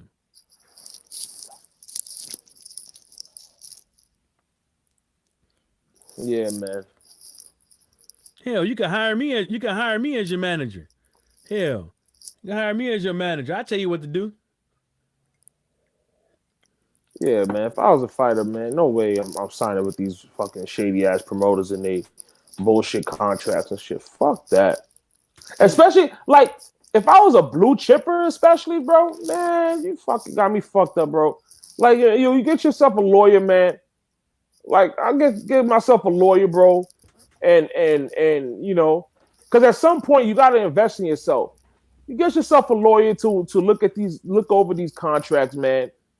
And I'm telling you right now, bro, like, I give myself a lawyer, look over these contracts, and I'm like, yo, you're not taking 30. You as a promoter, you're not taking 30% of my fucking purse, dog. Taking all the 30% is like taking the socks and the drawers. Come on, man. 30%, dog. That shit. He taking socks, drawers. He taking all. Like I said, man, promoter want it all. I'm not gonna name the dude or whatever, but the dude did the live stream, and he was reading over the Don King contract, man, and the Top Rank contract, I think. Dude, come on, man. You know who gave him that shit, man. You know who gave him that shit, baby. Oh, you gave him that? Okay. Hell yeah. You know how I get down, baby. I'll look you up. This dude, Mike is behind the bushes and shit. If I know your first and last name, I know what city you stay in for a while. I know where you grew up, boy. You better. Yeah, this nigga's in the bushes like Kovalev. Boy, I won't air your business out. I won't air you. I will not be like. I won't air your business out, but I'll let you know that I know. Mm. You know what I'm saying? That you's a pedophile or a rapist. I'll let you know. That's crazy. So is Charles Martin supposed to be fighting Jarrell Washington for an eliminator? That's what I heard. But why is that an eliminator? How is that an eliminator? Oh God. Oh, This God. boxing shit. Oh God.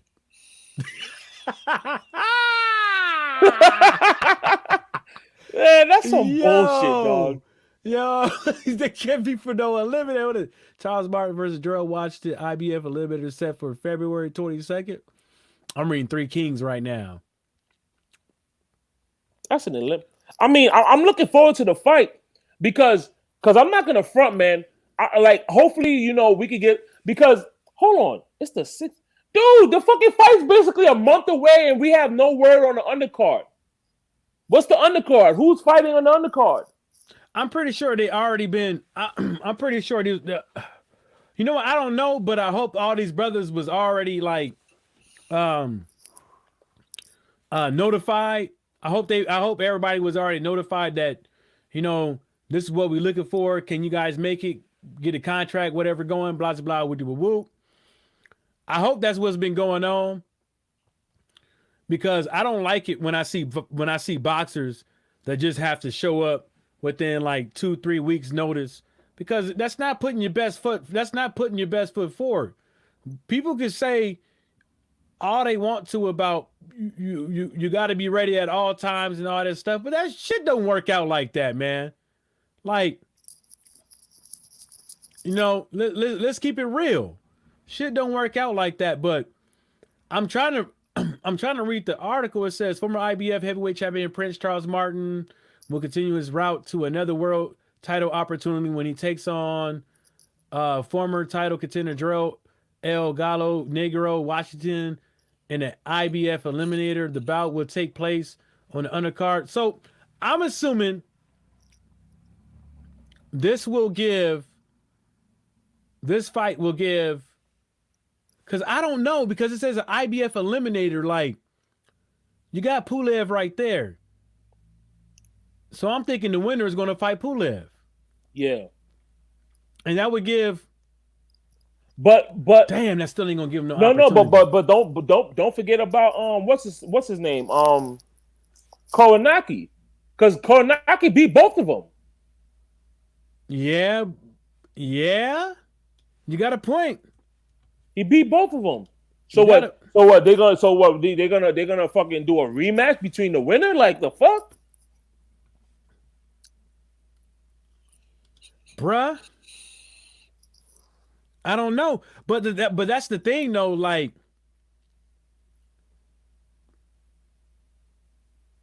Koronaki got a fight scheduled in March, but Koronaki ain't got no 3rd, 4th tier, 5th tier belt. I mean, regardless to it, like, I think it's a good fight. I'm looking forward to the fight because I'm not gonna front, bro. You know, I didn't like the undercard of Wilder and Luis Ortiz. Nah, I didn't like all the midget fighters, bro. That was some fucking bullshit. I mean, dog. I think I watched it all, and I think there was only like, there were like decent fights, and then there were just some like, what the fuck? Yeah, the Figueroa fight was good, even though I thought he lost, but the Figueroa fight was good. You know what I'm saying? I wasn't mad at that fight. But other than that, bro, it's like, come on, dude. It's like we paying pay-per-view. Of course, you know, I'm supporting Wilder, so I'm gonna support his event. But it's like, dude, like, I want to see fucking let's put some heavyweights in this motherfucker, man. Put some heavyweights in that shit, man. Let's see some knockouts. Let's see some big boys fighting, man. Yeah. Guys, they put motherfucking little ass Mexican midgets and shit. Man. That's some bullshit, dude. Mm-hmm. Fuck that. Yeah, I mean, I'm right with you. I don't like the I don't like that. I'm not a fan, man. I'm right with you. I'm not a fan of all that. I think they could, man. I'm just expecting this. Look, okay. You got the Charles Martin versus Gerald Washington. But Gerald Washington ain't been doing nothing for himself as a boxer as far as showing what he's made of, like he did against Wilder. He don't Right. deserve to be in no eliminator. Yeah, that Come on, first dude. of all too. I'm not saying like Gerald Washington. Gerald Washington is like a good. Gerald Washington is a good like step up fight for like a prospect. Right, You know what I'm right, saying? That's Gerald Washington. right. Like for example, in the foreseeable future, F.A. Jogba versus Gerald Washington makes sense. Maybe Right. not right now, but let's say like next year in the 2 years, that makes sense because F.A. Jogba still, I think he's a long ways away. Yeah, I think he needs to relax too. He's a long ways away, but come on, dude, like he don't deserve to be in no. And Charles Martin, why is he in an eliminator? Bruh. You know what I'm saying? Like that's see, this is the shit in boxing, bro. That pisses me off, dog. Now, if you said okay, Gerald Washington, Charles Martin, okay, cool, I'll take the fight. But then, but now they eliminate. Matter of fact, let me see. Let me go. Let me look at the rankings. We're Who? going to Fight News real quick. The Look at the rankings for rankings. what? I got it already pulled up somewhere. I thought I did. Nah, I did, but that motherfucker disappeared on my ass. Okay, let me look at the IBF rankings. IBF rankings, you got Kubrat Pulev number 1. Number 2 is not rated. Why did the IBF always do that shit? In all their rankings, they always have like not rated. Somewhere somewhere in the top, not rated. Yeah, Like, what the fuck, bro? that's a thing right there. Like shit like that. I don't understand why they do it. And it happens all the time. Tyrone back finally, man. Tyrone back in the building, everybody. You know what I'm saying? I don't know where he went. I think he was up over there giving out D ball to Dillian White, trying to show him how to take it, how to cycle off on it. Yeah, how you go to sleep on your old damn live stream, man? You invite us up over here. You went to kick it with sleep, you. nigga? Come on, son. I went to sleep. That's crazy as fuck, man. You brought us up over here to motherfucking kick it with you and shit, and you gonna run up out the building like that. No, what happened was my computer died. You So then I just woke up and looked at my phone. And you sent me a message like 30 minutes ago.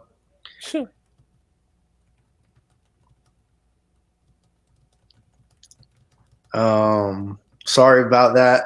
Nah, you good. We just kicking. We just shooting the shit. Yeah, and another thing with that is, man, I can't tell you. You know Charles Martin versus Well, you know what? Fuck it. You already said it, homie. When you look at the rankings and shit like that, you know that's pretty pathetic. If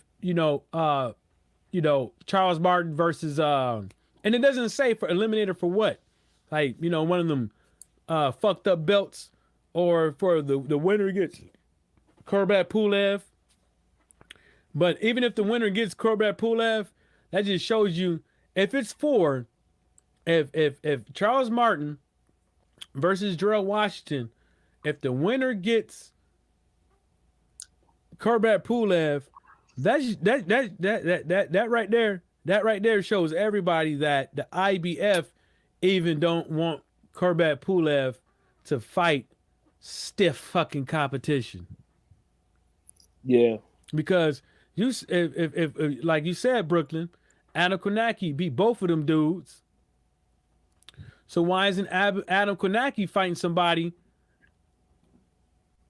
more credible than those two guys to get that Kubrat Pulev fight? When I think about Adam Konaki versus Anthony Joshua, I think Adam Konaki could potentially beat that dude. Yeah. I think he could beat Anthony Joshua. I think that would be a very interesting fight because I've always said this, man. I think Anthony Joshua's power is overrated. I don't think he has as much power as his record says it is, because if you look at Anthony Joshua's Like, when's the last time he's flatlined somebody? When's the last time he's actually knocked somebody out? I mean, like, knocked them out. The Povetkin fight, did Povetkin finish on his feet or on his back? On his back. He finished on his back. That was the last time. Okay, but before that, when was the last time somebody finished on their back? Trying to think now. You know, that's what I'm saying. Mm. It wasn't maybe Dylan White back in 2016 or 17. But Dylan White's chinny. No, Molina. No, Brazil. Brazil, I think. Brazil. Brazil. Okay. Because he fell over. Yeah, but still, like I think Adam Kanaki, he has a beard on him. I think he could take the punches. Now thinking about it now, even closer now, I think I would edge it for AJ, but that would be an interesting fight. I think I wouldn't be surprised if Adam Kanaki was to beat that dude.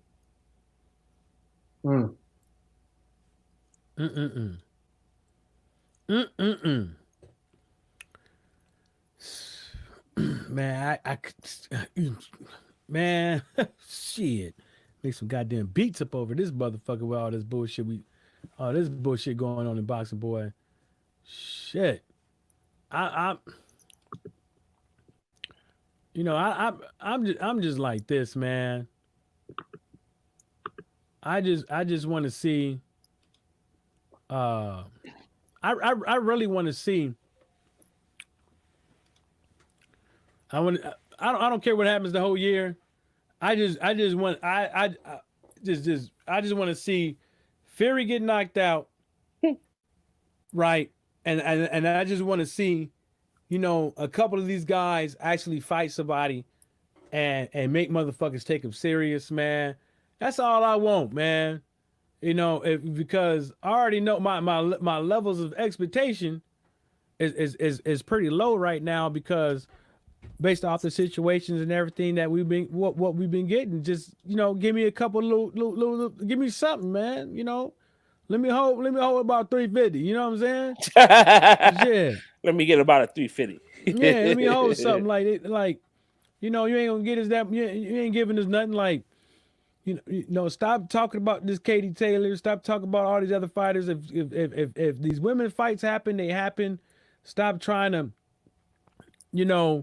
get up in the middle of it. Let these motherfuckers do their thing. They know who they should be fighting. They know what the fans want them to fight. The problem is these male fucking boxers out here. Some of these motherfuckers getting in the ring wearing thongs. Daisy Dukes underneath them shorts, trying to feel sexy. Oh. And that's the problem, because one of the things, like, if you want to get, there has to be yin and yang. In order to get this boxing going on and stuff like that, like it used to be, and get the women boxing, these males got to set the tone, man. You got the females setting the tone. No offense to the females, but you got them setting the tone. And it looks like that's about to go in stagnant right now. And you know what I'm saying? Because after a certain point in time, people are going to start realizing that you are going to have to risk this O. Katie Taylor, Bucus, whatever your name is, woman, you're going to risk these O's. You know what I'm saying? So, we're going to get the Fury fight. Gervonta Davis ain't going to fight nobody. I know that. Sucker ass motherfucker. Charlo, what you got going on, boy? Both of y'all motherfuckers, what y'all got going on over there in them bushes? Devin Haney, once you get your fucking shit fixed after going to AutoZone, I want to see your punk ass back in the ring. Well, not punk ass. I like your ass. God damn, that shit sound gay as fuck. I like you as a boxer. Now, a lot, okay, Julian, I see you, son. At least you got one. You know what I'm saying? But come on, man. Mikey, better see what you doing in them bushes, boy. Mikey. Now I'm looking at these, WBA rankings, bro. The WBA is fucking a bullshit section about it. Like, everywhere you look in the WBA, because you see it, because I'm on fightnews.com, and you see up top, like the bold the guys as the champions are on bold. The fucking WBA, you have like 3 or 2 motherfuckers in bold letters, bro. In all these divisions, it's like, bro, like there needs to be one fucking champion, dude. Wow. You already have 4 sanctioning bodies, but then you want to have like 3, 4 different champions. 3 champions all throughout the shit. You see 2 guys in bold, 3 guys in bold throughout most of these divisions, bro. Like, it is crazy in this fucking WBA shit, dude. Wow. Shouldn't be no such thing. There should not be having no 3, 4, 5, 6, 7, 8 motherfuckers holding belts. There's only, like the Highlander said, there can only be one. Only be one. Yeah, I'm looking right with you, Brooklyn. It is. Like 2 or 3 guys in bold letters, man. And this shit is disgusting. I think this shit is like to the point to where not even the fans could tell you. There's no fucking census out there that can say that, like, this is the dude with no fucking argument that he the best. Without no fucking argument. There ain't no. I'm talking about in these I'm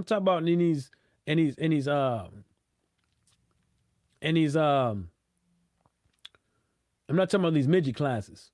Because there ain't none, because there always will be an argument. There always will be an argument. There's too many arguments to make in the WBC. You know, and all these motherfuckers. There's too many arguments to be made because the motherfuckers that's out there ain't fought each other. That's the reason why I said that. They ain't fought each other. So how somebody gonna sit up over here and say, yeah, he the one? Nah. Everybody ain't fought each other. You know? And I'm talking about no goddamn featherweights, no motherfucking super featherweights. I ain't talking about that shit. You know, that's junior high school weight and elementary school weight for some people. And we ain't talking about them. You know what I'm saying? So, look at who Lomachenko's supposed to be fighting next? Teofimo, I believe. Yeah. So I have a question though. Out of everybody around, how the fuck Teofimo Lopez how the fuck he get to fight over everybody else? Because he got a belt? Yeah, that's it. Get the fuck out of here. That's the easy way out. I'm not talking to y'all, but that's the easy way out. That is the easy way out, like a motherfucker. I think he loses. Yeah, I don't think he beats him. I think Teofimo Lopez can get it, but it's like one of those things, man. Like you gotta use this dude's weaknesses against himself, and one of his weaknesses is that he's not the fucking Matrix. He's not he's hittable. Don't worry, you ain't gotta worry about landing all these power shots. My thing about Lopez is, well, it wasn't even that. I just seen something weird. Like, he was crying and getting emotional about not getting the Lomachenko fight before the belt. Like, literally crying. And I was like, what? I wouldn't be like, what? I like, the way I put it is, crying about it. No, I wouldn't care if he cried about it or not. Like, yeah. I say I wouldn't care, because these guys, they literally, the amount of effort that they put in the gym into their careers, the shits they have to endure in the ring and stuff like that, it's gonna get emotional. The thing about it is that when do these fighters, all that work that they put in the gym and everything, when does that shit start paying off? When does that stuff start translating to them getting the fights that they deserve? You know what I'm saying? You got a dude, you got Devin Haney, he gets knocked off the motherfucking block You think he wasn't sitting next to his pops, cussing and shit, mad as a motherfucker? Yeah, but not crying. I don't know. I don't know. You think when the motherfuckers made Lomachenko the franchise champion, that Devin Haney wasn't mad than the motherfucker cussing these motherfuckers out? He probably was. But he don't want to do it on camera because he don't want nobody to know to know his face. He don't want nobody to know how he truly feels. Yeah, that was the problem. See, that was the problem with that I had with Teofimo. Like, I think he's a talented fighter and all that, but that whole like fucking crying and my mother don't like my wife and all this other bullshit. Like, dude, bro, like, dude, no, son, like keep that to yourself, fam. I mean, you got, hey, you know how somebody choose to fucking let they shit out and stuff like that, man. I just let it be. What I'm saying is, what he did is not that bad to where what some of these other people did outside the ring. You know what I'm saying? So I'm gonna let it be what it is and stuff like that. You know, if he's an emotional guy and stuff like that, doesn't mean he can't fight. Doesn't mean he doesn't have a side of him that's gonna come out here and beat that ass. So I'm just gonna leave. I just like to leave it at that because there's a lot of people out there that fight in the ring and stuff like that held belts that was regarded as the baddest dudes around and stuff like that have a very, very sensitive side. Some of the toughest people around, you know, killers and stuff like that, are softies, are emotional. That doesn't mean that you ain't gonna put it on nobody. So, you know. You think he beats Lomachenko? I think he has a chance. I definitely think he has a chance for sure. Who would you put money on? If I had to put money on it, I would put money on Lomachenko, but my heart, I'm rooting for. I hope he wins, cause like I like Lomachenko, but I just don't like the machine, the hype. Yeah, I don't like that. Like that's what I don't like. And then also too, I lost respect for him for accepting a franchise status. You know what I'm saying? It's like, bro, because your promoter is saying you're the best thing since Muhammad Ali. Literally, the man said this. So if you're the best thing since Muhammad Ali, you don't want to. What? So what? You don't want to fight? What? You getting away from a Devin Haney smoke, bro? Like, because to be honest with you, I think Lomachenko could. He could win. Like, I'm not saying now if I had to, all right, I'll put it like this. I think Haney has a better chance at beating Lomachenko than Teofimo does. But Lomachenko could fight. You know what I mean? But you as the promoters, why don't promote this man as the best thing he's seen since Muhammad Ali, but you out here don't want to fight a Devin Haney. So what does that say about Devin Haney? I'll say this though about Devin Says Haney. he can't get a fight. I'm not blown over by Devin Haney. I'm not blown away by Devin Haney's skills. I think me and Brooklyn, we talked about this. He don't have an inside game, and that's gonna kill him. But most of these fighters don't have an inside game. But the guys who are exceptional do. The guys who I think are the future, the really good guys that I put my stamp on, actually do. I think Devin Haney is a good fighter, but I'm not big on him. Yeah, I agree. I agree in some ways because another thing about Devin Haney is I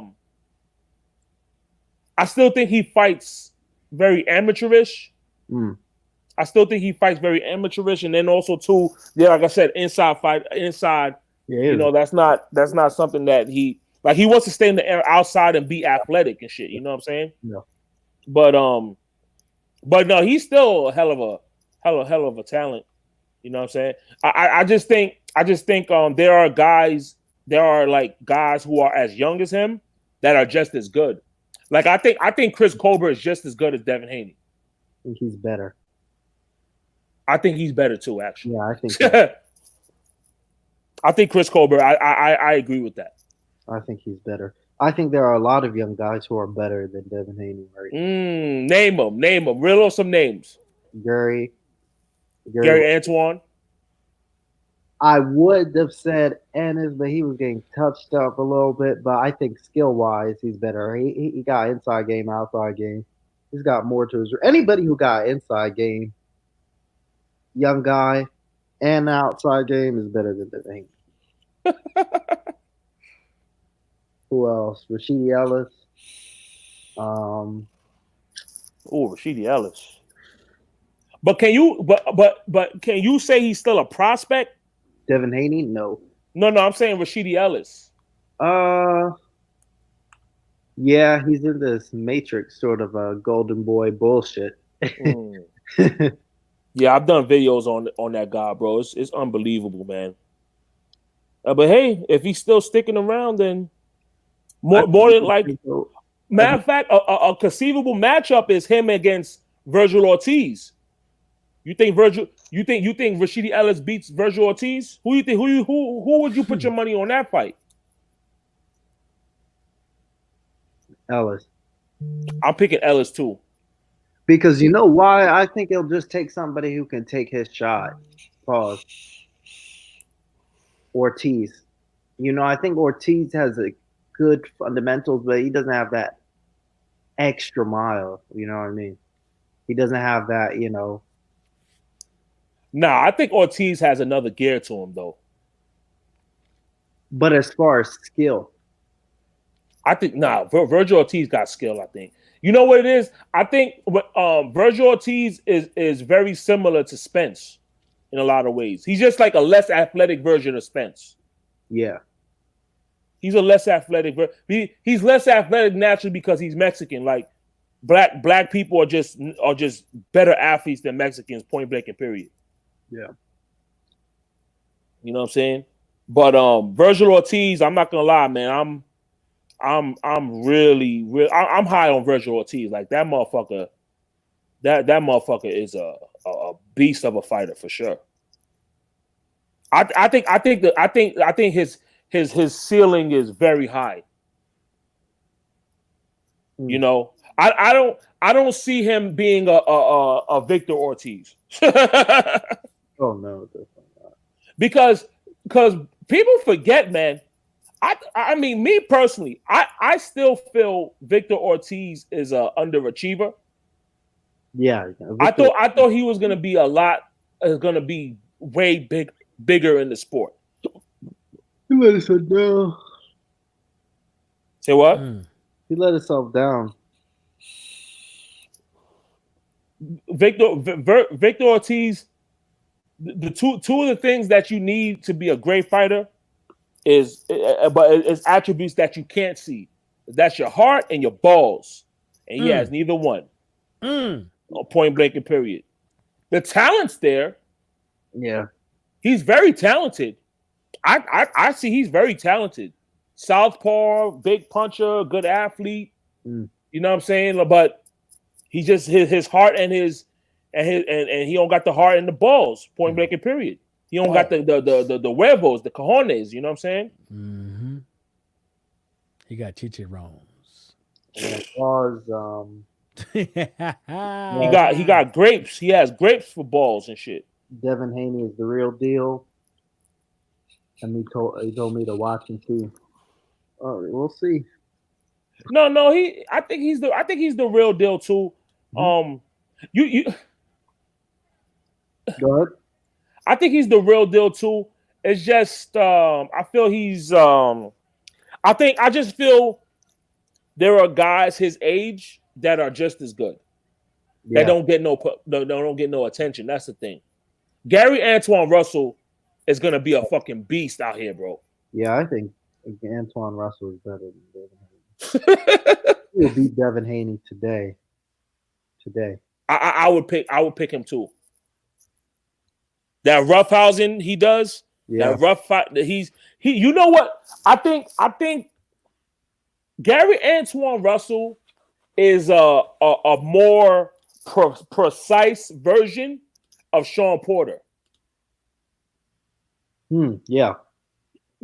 Gary Antoine Russell is like, imagine Sean, because that is a fair criticism of Sean Porter when people say this is he does smother his shots a lot. He does smother his work a lot, which doesn't work in his favor. I do agree when people make that assessment. He does do that a lot, I believe. But I think Antoine, you know, he roughs you up, but he's landing clean, effective shots on you. Bang, bang. And then he's hitting hard like a motherfucker. All upside them ribs. Listen, the whatever they got going on in that Russell clan, bro, I like it. The another one too is the Antonio Russell. Yeah, Antonio. He's another beast. Yeah. Well, he fights at 118 or 122. I think 118. Bro, that dude, I put him in there with Inoue. I'm curious, bro.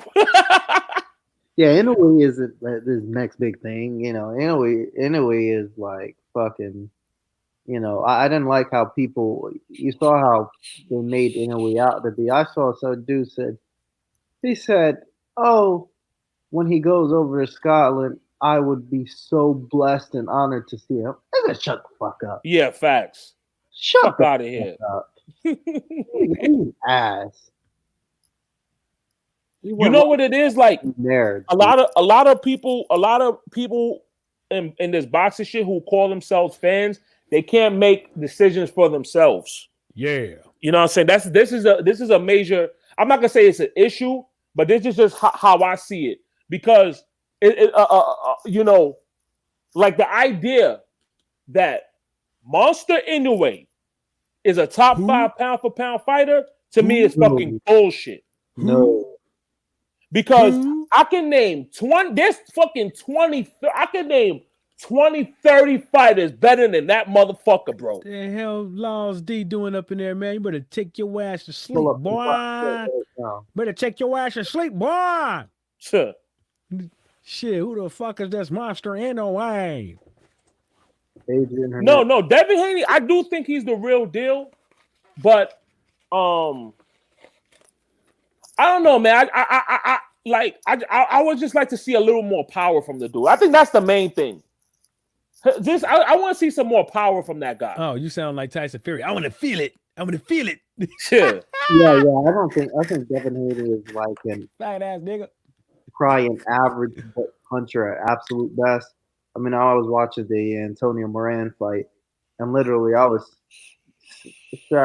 just in my bed, and I seen the punch, and I was really tired. So I said, "Watch him! He's throwing fucking everything into this punch to get him out of there," and he did. He knocked him out. But that were like everything. If that guy didn't go after that, there was literally no other punch he could ever throw in his life that didn't that punch. Did you see that? Yeah. He put everything into that punch. That's a fact. He threw his whole generation into that punch. He said his whole generation. Everything he had, every ounce of, whatever. Mike, what were you about to say? No, I just said, oh, you can. He gave him that sonic boom. Yeah, bro. It's like you remember when you would play like Mega Man and shit, and to get the ultimate blast, like you had to really hold on to the button and let go. Like I was watching live, and I could see the punch from the dude had his head up in the air, and he was what a dumb fuck. It was like Devin Haney had a wide stance, his arm was back. He's like, want this nigga? You want this nigga? Everything. Want this nigga? Knock that nigga out. If that guy didn't go after that, he might as well have just quit the fight right then, because Devin Haney literally had nothing else stronger than that. That was his absolute, ultimate move. Nah, that was if anybody hit you like that, man, it's a wrap. Yeah, that's what I'm saying. It's a wrap. That's stand after that. Then Devin Haney could sit down, apologize to him for being so feather fisted. Like that motherfucker, that dude turned and said, "My jaw is right here. I want to end this shit right now." Yeah, he literally had his chin up in the air, and then he was giggling. If you see it, Philip Howard. he was giggling before he got knocked out. Shit, he got man. Fuck that. All I gotta say is that once I woke up, I would have been looking for Devin Haney. I would have been looking to shoot that mother. I'd be like, nigga, you did not have to hit me that hard. Nah, but don't get me wrong. Like Devin Haney, Like, Devin Haney is definitely the goods. He's the goods. Like his potential is there. Like but I just don't think. I just think, like I said, I like for the pub that he receives. I feel that there are fighters that are that are just as good, if not better. That's young. Yeah, you know what I'm saying? Chris Colbert. What's it? His? Yo, wait a minute. Pump the brakes, everybody. First of all, Laws Deacon, he can get on lives. But this motherfucker up at 1:45 in the AM talking up over here, but won't get on the goddamn panel. Ain't that about a bitch? What you over there doing, Laws? You better get your ass off of Pornhub. Yeah, fast, bro.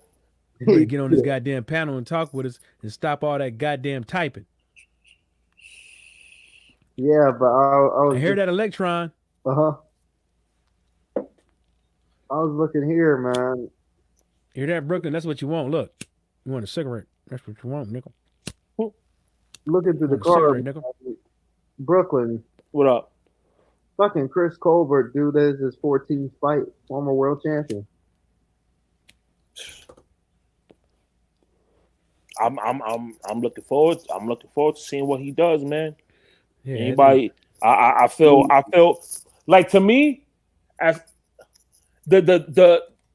I feel like the three guys that I'm gonna say, damn, there's a lot of good young fighters, Come man. on, spit it out, Brooklyn. There's a lot of good fighters, but Colbert,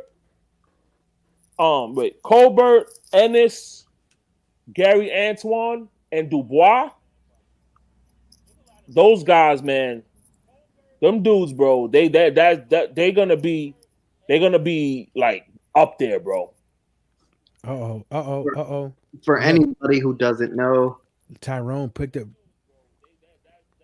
This is the definition. This is supposed to be a step over fight. Tyrone got the list. In terms of box rec, look at the difference. And this is what we call here a step up fight. 22 versus 141. I mean, not even close. Look at that. Man, fuck that shit. Brooklyn. I don't believe Chris Colbert is 6'8", 5'8". He looks shorter than that. He's like 5'5". Yeah. Because I was talking with Ak Reacher one time. He was like, "Yeah, Colbert's probably like 5'5", 5'6". That nigga had on platforms that day. Probably. That nigga had them 1970 fucking platforms, them super fly shits. The definition of a step up. Look at that. And his fight against Ladarius Miller, that was a close fight. It was a close fight. I mean, because a lot of times with these close fights, you can't really complain about it because Ladarius Miller, either guy really stepped on the gas. You know what I'm saying? Brooklyn, it was the same deal that happened to Uz Kotdagi the other night. It was literally the same sort of fight with another Mayweather opponent. A guy in there who wasn't sure if he really wanted to fight or not, but it was going to pity pat his way to a decision like their dad would. Mayweather is their dad. Yeah. It's like another example of that type of fighter is like a Ray Robinson. Mm. Look at how he fought against Mean Machine and shit. He could have won that fight. I mean, that fight was a draw. Yeah. I'm not gonna say, oh, Robinson got robbed and shit like that. Like you just circling the ring all day, man. You not see, in boxing, something I like to say, I've said this in videos, you have to inflict bodily harm to your opponent, dude. You have to, bro. This is Like, Yeah, I like that. if you think, okay, you think about the history of boxing, right? Uh-huh. There was like we know this, like, and there's a time in boxing where motherfuckers was fighting like 30 rounds, 40 rounds, bro. You know Yeah, what I'm saying? So like basically, in boxing, basically, the idea of boxing was to basically beat your man to submission, beat your man until you couldn't go no more. But these guys, some of these guys out here, they just like trying to pity pat their way into a victory. yeah, it literally the fight would not end until somebody got knocked out. Exactly. Or you wouldn't leave your stool. Because most of the arenas were outdoor.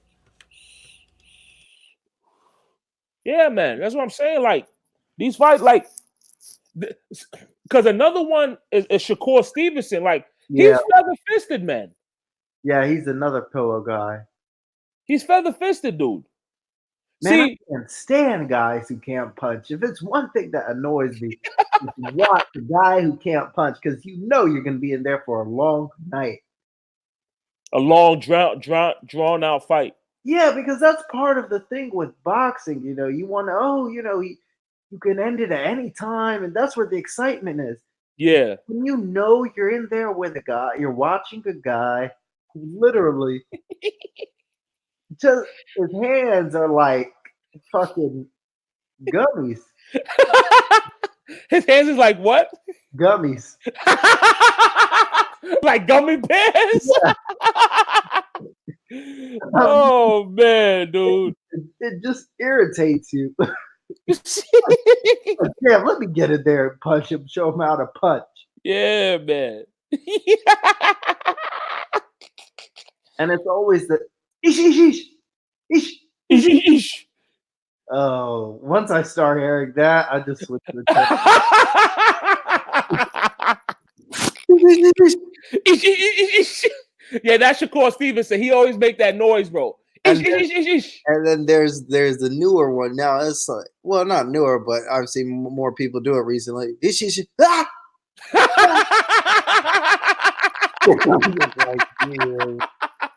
Ew. Oh shit, dog. Ish, ish, ish. Fuck, dude. Once I see those guys walking around, I'd throw them. If I had a gym, I'd throw them out the gym. Oh my god, dog. I'd rather actually want them to use, D-ball and everything like that to get their punching power up, because you've got to be cursed. Oh man, dog. Somebody like a normal human being, like literally, like if there's such a deficit between power, you need like testosterone replacement or something. Like you're just been cursed. No, okay. See, one thing I realized in boxing, you always gonna have a deficit somewhere, and there's nothing you can do about it. Point blank and period. It's like let's say you had like a perfect example. Well, okay, let's say Michael Tyson. Guy's speed was like we've never seen in the heavyweight division. Right. His power was as big as almost all guys in the division or whatever in the history of boxing. To this day, we still say, "Oh, Tyson was like the biggest puncher and all this speed, quickness, explosiveness, all that." He was 6 foot tall. Yeah, You know what I'm saying? Really fight. Julian Jackson, outside of the heavyweight division, probably the biggest puncher, one of the biggest like punchers outside the heavyweight division in the history of boxing. His chin, he had styrofoam chin. You know what I'm saying? Yeah. Roy Jones. I said this on Stormy's live. I said it's funny how guys who can't punch worth a shit have a concrete head, but the guys who can't take a shot to save their lives. The fuck you hit me with? Laws Yeah. up over there. Laws had us rock. We rock Laws to sleep. Another example. Think about a Roy Jones, all like athletically one of the gifted fighters we've ever seen. Don't throw a jab. You know what I'm saying? It's like it's always a deficit. Even Even Wilder, you know, man, his power is just like out of the ordinary, and he has a beard on him too. But you know, we wouldn't call him. Now, I'm not gonna say the guy can't box. I'm not gonna say no bullshit like that. But I'm not gonna say he's the best boxing, like outboxing heavyweight. No, Yeah. you know what I'm saying? Like there's always gonna be a deficit. Yeah, you're right. I guess. You know what I'm saying? Everybody It's not has too a bad too part. much where you're gonna find Always be a weakness. a perfect fighter. Yeah. Yeah, I get you. You know who I think was a borderline perfect fighter, and to this day I still feel he's probably the greatest fighter I've ever seen. For that. Hagler. Hmm. Hagler to me was a perfect fighter. What could he? What deficit did he have? He had a chin on him. He could punch with both hands. He could switch southpaw. He could slug with you. He could box with you. Dude, the guy was a borderline perfect fighter. Honestly, hard. You know what I'm saying? Rough, tough. You know what I mean? Rugged. Skill. Yep. You know what I'm saying? He had mad skill. He's the Marvin Hagler. Because I remember there was like one time period where I was just watching a lot of his old fights. He's the greatest fighter I've ever seen. Mm. I don't think Floyd Mayweather is better than Hagler. Like Floyd Mayweather will say, "Oh, he's TB." No, I don't think he's better than Hagler, bro. Even like when people talk about that 80s time with Hagler and Leonard and Hearns and Duran and shit like that. Like Taffy. I still feel Hagler was the best out of that four. Yeah. I still feel that way. You know what I'm saying? Hagler was just a great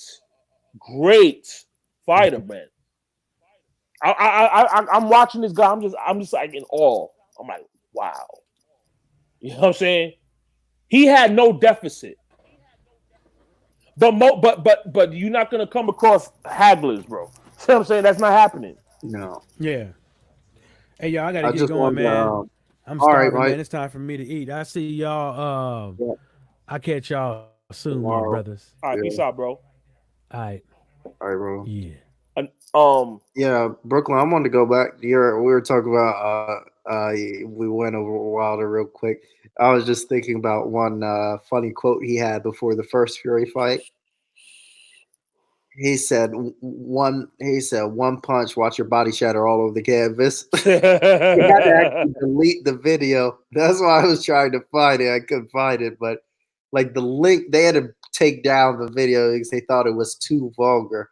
I love that quote. Yeah. One punch. You said one punch. He said one punch, watch your body shatter all over the canvas. And it did. It's the truth. And his body did. And then Brazil, what was it when he was at the Brazil weigh-in? He said, I am the king. And Brazil couldn't do anything because he's an uppity Negro. Yeah. Nah, the shit that had me laughing a lot. He was like, what was you saying to Brazil? You switching to Virgil Hunter or shit like that, it's not gonna help you. Virgil Hunter sucks, dude. Yeah, I'm not a fan of him as a trainer myself. He's another guy who just built off Andre Ward's name. He's like Freddie Roach. You know, guys off of one fighter. Yeah. But he's Freddie Roach did more with, some of the fighters he had than Virgil Hunter. Virgil Hunter literally went nowhere with anybody except Andre Ward. Yeah, man. Yeah, but that is more about Andre Ward. He was a special fighter. Facts. You know what I'm saying? Even Andre Ward, like now he had his deficit. He couldn't punch. He wasn't a puncher. Yep. But everything else, and I wouldn't say he was exceptionally like fast or anything like that. Man, God bless you if you can't punch. I'm sorry. You would have a hard time with the Vans. That's a fact, bro. Like, think about it. Like, you're dominating this guy, but you can't put his lights out because physically you don't have the ability to do it. Well, I can't get this guy out of here. I'm just gonna have to eesh him. I'm gonna have to eat him. Because I can't yet. That must be frustrating. Like, I can't hurt this guy. So I'm gonna have to eat him. Yeah. Like, they're on every bag. I hate the pattern. Amir Khan used to make those gestures. Yeah. Ish. Jeez, man. Yeah, man. Yeah, that's a fact, dog. All right, I might wrap this up pretty soon. Anything more you want to say, bro? Nah, not really, man. I'm gonna cause I actually gotta run. No, because I bought a exercise bike from nice. somebody off of OfferUp. Nice. I paid like a couple. I mean, I ain't paid too much for it. So because like I drive a Honda CRV. Oh, okay. So I gotta make some space.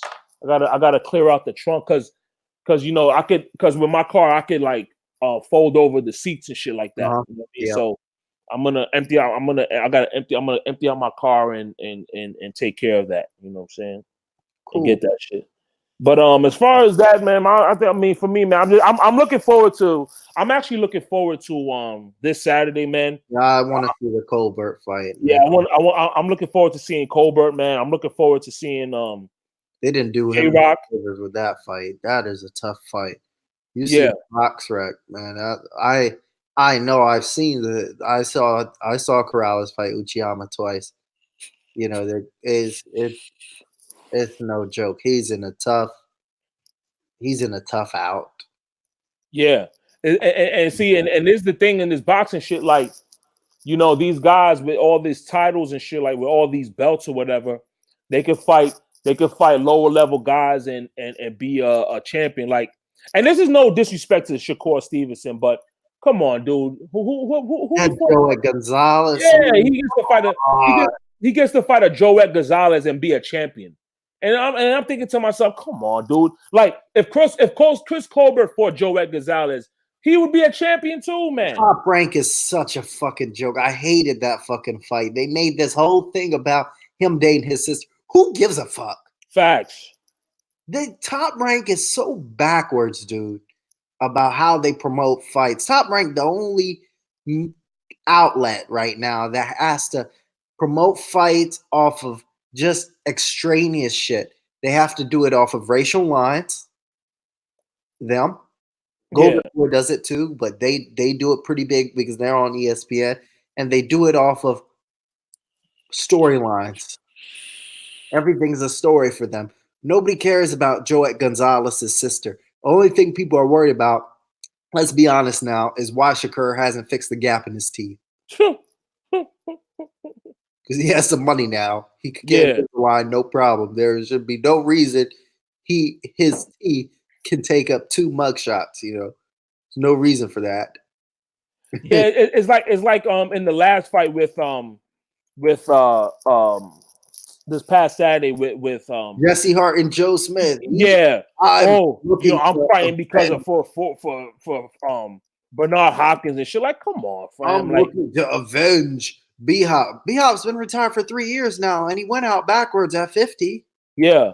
I mean, come on. I mean, are you guys really grabbing this? Joe Smith, since then, had lost twice. He'd already been avenged. What? Some of these, they will do anything for $1. For $1, they'll do it. ESPN is so shit. Yeah. Oh, yeah. Jimmy Lennon, he said, this is a PBC event. I said, yeah. Fuck you. Yeah, man. You know what I'm saying? Yeah, man. Like, the Top Rank, like, that's what I'm saying. These guys, they could get a belt. They could get a belt just off of fighting these low level guys, bro. Like Joet Gonzalez, come on, man, Joet Gonzalez, and you get to be a a champion off of fighting Joette Gonzalez, bro. Come on, man. Who's champions now? The weight class you got. Okay. Well, Leo Santa Cruz moved up, right? So somebody's gonna have to fight for that vacant belt. But who else you got? Gary Russell, Josh Warrington, Shakur Stevenson. I heard they're trying to make the unification. That'll be a good one. But see, this is the thing with Shakur though. He's so feather fisted. So it's like you're not gonna knock this guy out. So you gotta really put on a master class of boxing to beat that dude. Because one thing about Josh Warrington is like he has a lot of he has a high work rate. Yeah. And Shakur Stevenson, he's not somebody that has a high work rate. He's very precise. Like, not to cut you off, but that's how Warrington gets by. But he's another guy with like literally zero power. What's he got? 27 wins and 9 knockouts or 8 knockouts or something. I mean, he knocked out his last opponent, but let's be honest here. I don't want to be racist, but he knocked out a Muslim, and they don't have any chin. That's just fact. No, I'm sorry, but most that's the truth. That's the truth. I mean, I can go off a dumb list. Naseem Hamed, Saddam Ali, Amir Khan. Who else? That Uzi guy from the UK who came in the ring and went out backwards. The Atif Shafiq. Recently, I saw, a month ago. I mean, Muslims have notoriously bad chins. They're there for the KO. No, you more so you talking about like from the Muslim countries. You know what I'm saying? Yeah, the Middle East guys. Yeah, that comes from converted is different. Like Bihab is Muslim, right? Yeah, but he doesn't have a bad chin. But I mean, like he knocked out this Sufyan dude. I mean, the guy fell over like a sack of bricks. I mean, it was like imagine you're in a pillow fight and you actually get hurt. Yeah. Like because Warrington came over with the left hand with the left pillow and he said, ugh! And said, "Oh, oh man, yeah." What? I didn't think that would happen, but he's a Muslim. He was gonna go over, wouldn't he? I mean, I don't know why they don't have a chin. I don't know. I don't know why. I don't mean to be racist, but I've always seen that the Middle Eastern sort of have like no chin. Yeah. They don't have no chin. That's you're right, bro. Saddam Ali in the Munguia fight, God. Yeah. He was falling all over the place, bro. Like literally, he could have took his glove out and just tapped him with his finger, and he was gone. and then he got knocked out in his last fight. Yeah, he got knocked out in his last fight. Oh, did he get knocked out? Yeah, and Anthony Young was a pillow puncher too. Yeah. Yeah. Yeah, if I were getting knocked out by guys like that, I would ask the commission if I could wear like some sort of mask or a neck brace or something. Because it just is not fair. Yeah, man. Yeah, it's like everybody else has normal health bars, and your health bars start off at 2 or 1.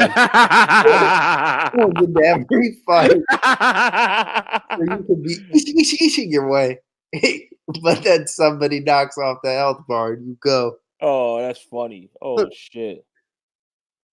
No, yeah, you right, man. You right, bro. You know what I'm saying? These guys. That's why. Like I don't get me wrong, despite what I'm saying about Shakur, like I'm looking forward. Like, you know what it is with a lot of these fighters too, because like maybe they do have a lot more power, but it's just they don't commit.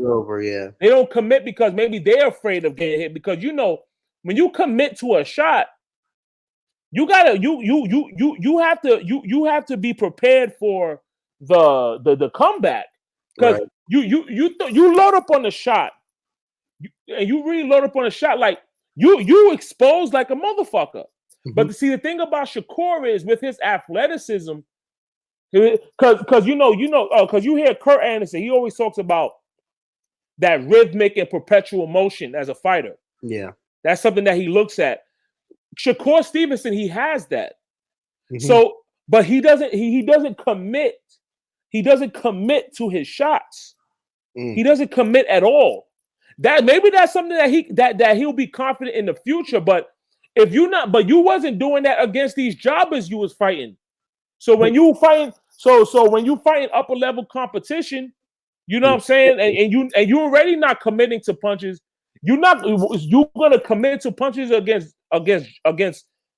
upper tier fighters. Yeah. It doesn't usually work out like that. So yeah, man. I mean, don't get me wrong, man. I'm looking forward to seeing Shakur, but hopefully he can sit down on some shots, man. Hey, man, what's the worst comes to worst is you lose, but at least you went. You had to go. And Yeah, you got to see it. You put your foot down, knowing that you could try to hurt this guy. But man, if it's one thing in boxing, is a guy who can't punch. That probably irritate me the most. Literally.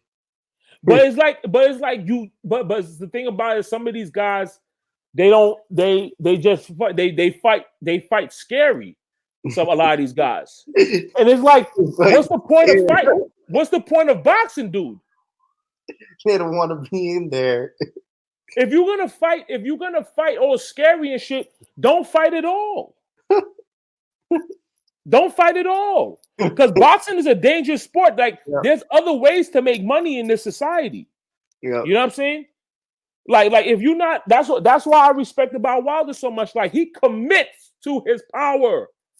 Yeah, everything's in it. And bam, good night. He commits. Knockout. It's either you're gonna knock him out or you're gonna knock him out. But see, the thing but the beauty about Wilder is he has that patience behind. So when he throws, when he throws a power shot, he's confident that he's in the right place at the right time, and if he misses, like the opponent, he's not putting himself in danger. You know what I'm saying? Yeah. See, I swear to God, bro, a lot of people who talk this boxing shit on YouTube, they don't know shit about boxing, dude. No. Like, you just regurgitating the bullshit that you hear from haters. He can't box. He can't box. He can't box. And they're like, what? He can't box, but think about it like this. Throughout his whole career, how much times can you recall him really getting hit with some big shots? Most I've seen him is with a lump underneath his eye, and that's it. Okay, he got hit with some shots against Duhaupas because he was hitting that jab on him. Yeah. He got rocked against Molina. He got rocked against of course, Luis Ortiz put hands on him, especially in that 7th round. He put some hands on him. Yeah. You know what I'm saying? But other than that, like, I mean, he got hit with a couple shots against Stavern in the first fight because Stavern, one thing about Stavern, he has a mean left hook himself. Yeah, he has a good left hook. He has a good left hook, so and it's short, precise. Yeah, it's pretty good, actually. Good. He has that's why like I look forward to watching even Dylan White. Dylan White, to me, at his best, I think a Stavern at his best is better than Dylan White. Personally, I think so too. And I said on another stream, I said the Stavern who beat Ariola the second time beats Andy Ruiz. Yeah, that's potential. Yeah, for sure. For sure. Let's be honest now. I think it's a UK. No offense to anybody in the UK, but the thing is, they start ranking fighters as opponents after they had lost to them. Yeah. He hasn't fought anybody in the top 15. What? You mean the top 15 now? I mean, maybe they're not the same fighter. Duh. Yeah, people forget that he's been a champion since 2015. So of course, they'll be like this. They'll say this. They'll say something retarded like this. They'll say, "Oh, he fought Stavern. Who's Stavern? He's ranked 48." Now, you dumb fuck. But what was he ranked when he fought him? 2. What was he ranked when he was the champion? Exactly. He was like number 2. He was number 3 in the ring. I mean, how do you like if somebody loses? It's basically like fighting Wilder is like you had a bad accident. You might recover. Yeah. And you might not. But you can't blame. You can't. Measure the opponent after he had lost to him. You measure him when he had fought him. Yeah. So I never understood how they rank opponents afterwards. Exactly. That was Exactly. the stupidest thing ever. Let's say Arthur Spilk or something. Where was Arthur Spilk ranked in 2016? Exactly. Where was Duhaupas ranked in 2015? Molina in 2015. Where were these guys ranked, man? Yeah, Molina. I hate Molina, dude. Fucking. Did you see him go over there, man? Just to lay down and get paid and complain about the same thing. Back of the head. Back of the head.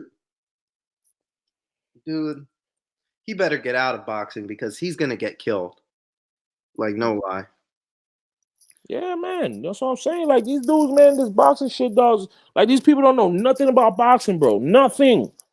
You know what I'm saying? They know nothing about boxing, bro.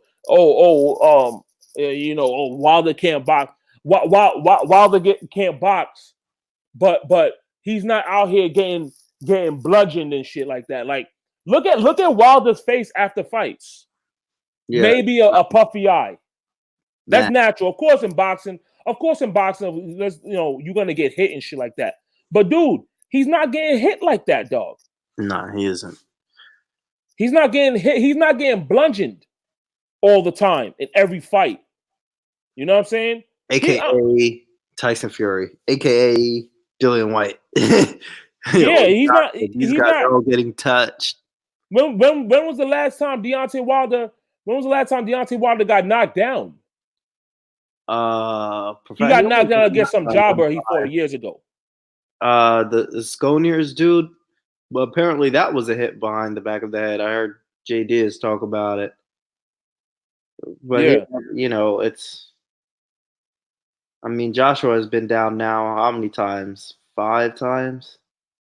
6 times? Yeah. Fury's been down. Nobody knows, but I'll tell you this: time he's gonna be on that canvas, and he's there. It doesn't matter. I think that fight ends in the first half of the fight, bro. It doesn't go past the first half of the fight. I think it's gonna be quick because why is he gonna play around with this guy for 7 or 8 rounds? I think the only reason he was loading up the first fight was because he hurt his hand. But even in the first fight though, as I was watching the fight, I'm not gonna lie, like I was getting like agitated because I saw how he was and I'm not just saying this because he said it. Like you could see it, like he was too excited. This is his first pay-per-view. This is his first time in a really big fight where most of the boxing world is really paying attention. A lot of people around the world is really paying attention. This is the biggest fight of his career. He was just too excited. This is how I feel. Tyson Fury, to me, there's nothing Tyson Fury could do better than what there's nothing he could. Yeah, same. I don't think he improves from now. Exactly. Like with Wilder, he has more room for improvement. How Fury opens up as the favorite, I don't know. He's the favorite? Yeah, slightly. Shit, I might have to put a bet on that shit then, because I'm saying knockout. Yeah, first half of the fight. Bovada. Let me see this shit real quick. Yes. I've placed a couple bets. Lost. I haven't won, but I've made 2 bets. I bet that what's his name?